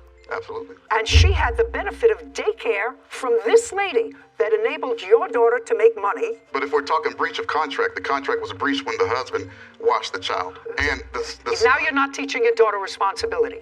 Now you're making excuses. Now you're not teaching your daughter responsibility. Your daughter worked to make money. You worked those last 2 weeks, didn't stay home with your grandchildren. You made money. Absolutely. The only one that didn't make money and had her 3 children for those 2 weeks was the plaintiff. She ate the steak. She used the service. She didn't have anybody else. It's not as if, well, I had to hire somebody else to take care of the kids the last 2 weeks, even though it was in my deal. So that's why I'm not paying them. She worked, you worked, she worked. And if her husband, if she ran out to the store and left her husband, unless you're telling me that that was such a breach of the agreement that your daughter took the children out of a program. Did she? No, she did not. She didn't say, I'm not allowing your husband to take care of my children, even if it's just for an hour. I'm taking my children out of the program. Dad, can you help me out for the next couple of weeks until I find something else? But you can't eat the steak, which she did. Now you can sit down. Can I say one more thing? Not if you want to continue to look foolish. Now you're not teaching her responsibility. Well, now you're not teaching her responsibility. I don't want to have to teach you responsibility. Well, you don't have to. I'm a veteran. I know what responsibility is. But when you are promoting your program as one thing, but your service is another, I cannot say that if Bobby Flay is cooking the steak. It doesn't matter who was cooking the steak. It was whether you ate the steak. It's whether you ate the steak. I get what you're saying, Judge, but if it's promoted as Bobby Flay cooking it, and Bob Herger cooked it, and I don't like the taste, then those are two different things. Oh, no, sir. If you're promoting Bobby Flay as cooking the steak, and you find, or the hamburger, and you find out that Bobby Flay's younger brother was cooking the steak, or was cooking the burger, and by the way, if the burger is no good, you're not going to eat it. But you can't eat it and say, well, I really thought I was getting a Bobby Flay hamburger, and I didn't get a Bobby Flay hamburger, so I'm not going to pay for it, even though I ate it. Now you can sit down. How much is 2 weeks' worth of care? $600? Yes, ma'am. Judgment for the plaintiff, $600. You have a counterclaim. Counterclaim is ridiculous. Money owed for lost wages, emotional distress on behalf of the children. You shouldn't have emotional distress on behalf of the children, madam. You're their mother. The first time you had an inkling that you felt that your children, your young children, were being neglected in the plaintiff's care, what you should have done was remove them. Remove them. First time you felt as if 3-year-old shouldn't have been subject of a slap by this young man? Great. Remove them. You found that the baby, the little one, was bitten by her little one. You say, that's not watching them carefully enough, because they, I think, are supposed to be separated, correct? Yes. No, we were all in one room, so they weren't having to be separated, because with me only having less than 4 children, there was no way of separating, because there was only one me. It's a big responsibility to take care of little children. Correct. My daughter shouldn't have been in his reach. She did tell me that she left out of the room. I agree with you. She left out of the room is what she told me, Judge. So that's actually not true. She told me that she left out of the room and went to the kitchen. What day? Give me the date that happened. September 13th. You left the children there until the end of October. It couldn't have been so disturbing for you, madam, to leave the children there until the end of October, another 6 weeks, if you felt as if they weren't getting adequate care. And if you did, that would be on you. And maybe a little bit on your father. Because if you told him about it, said, oh my God, that's terrible. Take my child out right away. All 3 of them. But you didn't. You left them in there September 13th, 14th, 15th, 16th, 17th, 18th, 19th, 20th, all the way up until the end of September and the end of October. That's on you. Actually, she did not have them in the end of September because she was suspended from her job. So they were gone for 2 weeks in September. Were you suspended from your job? I was. I had to... That's my question. You were suspended from your job. When you were suspended from your job, did you take the children out of daycare? Yes, ma'am. Okay, and that's reasonable. She didn't give you a problem with that, I assume. No. And you didn't pay for those 2 weeks? I did not. Great. Well, these 2 weeks you're going to pay for. Because I don't believe I owe her. I don't care what you believe. If you're not listening to what I'm saying to you and you're fixed in your opinion, that means you haven't learned anything. Your father tried to teach you a little bit of tough love? What I'm telling you is, if you work, you get paid. If you're not satisfied with the service, you stop using the service. If you continue to use the service despite the fact that you're not satisfied with it, you gotta pay for it. That's America. You got paid, your father got paid, she gets paid. She didn't get paid for the 2 weeks you took your kids out. Didn't say to you, well, you have to pay me anyway. I have to keep this open for you. That was very fair. Took the kids out, didn't pay. You left your kids in, you pay $600. Your counterclaim's dismissed. We're finished. This court is adjourned. I am a little upset she didn't see things my way. The judge was kind of in my favor for majority of it. You know, her leaving my children in the care of her 15-year-old son and also her husband. And why did she continue bringing her children to me for another month? Also, my son letting me know that, you know, she hit him. I have never touched her children. I could take a lie detector test to prove it. It was pretty difficult for me because I didn't have any other choices. I didn't have anyone else who could help me with keeping all 3 of my children while I work. She actually never gave me excuses. She actually just told me she was going to pay me. Life is not easy. If you work, you should get paid. But you get back up and you keep moving. My generation, I'm not sure about yours, I haven't had much experience in yours, but in mine, I think we confuse having to make a hard choice with being out of options. Here, I felt for the defendant. She had to make a hard choice. But even when her father came up and felt the need to burst out and say, my daughter had no options, she had no choice. Well, she did have a choice. It was a hard choice. You had to send your 2 older sons to live with their father and find a sort of mediocre, at best, childcare situation, but you made the choice to have those 3 children. And when you have children, you make a commitment to make the hard choices to benefit them. In their best interest. In their best interest. And if you're not prepared to do that, then you shouldn't become a parent. In any event, I tried to make my steak analogy. I thought it was great. Okay. I had a great time. Great. I'm glad. I thought it was a good lesson. Thank you.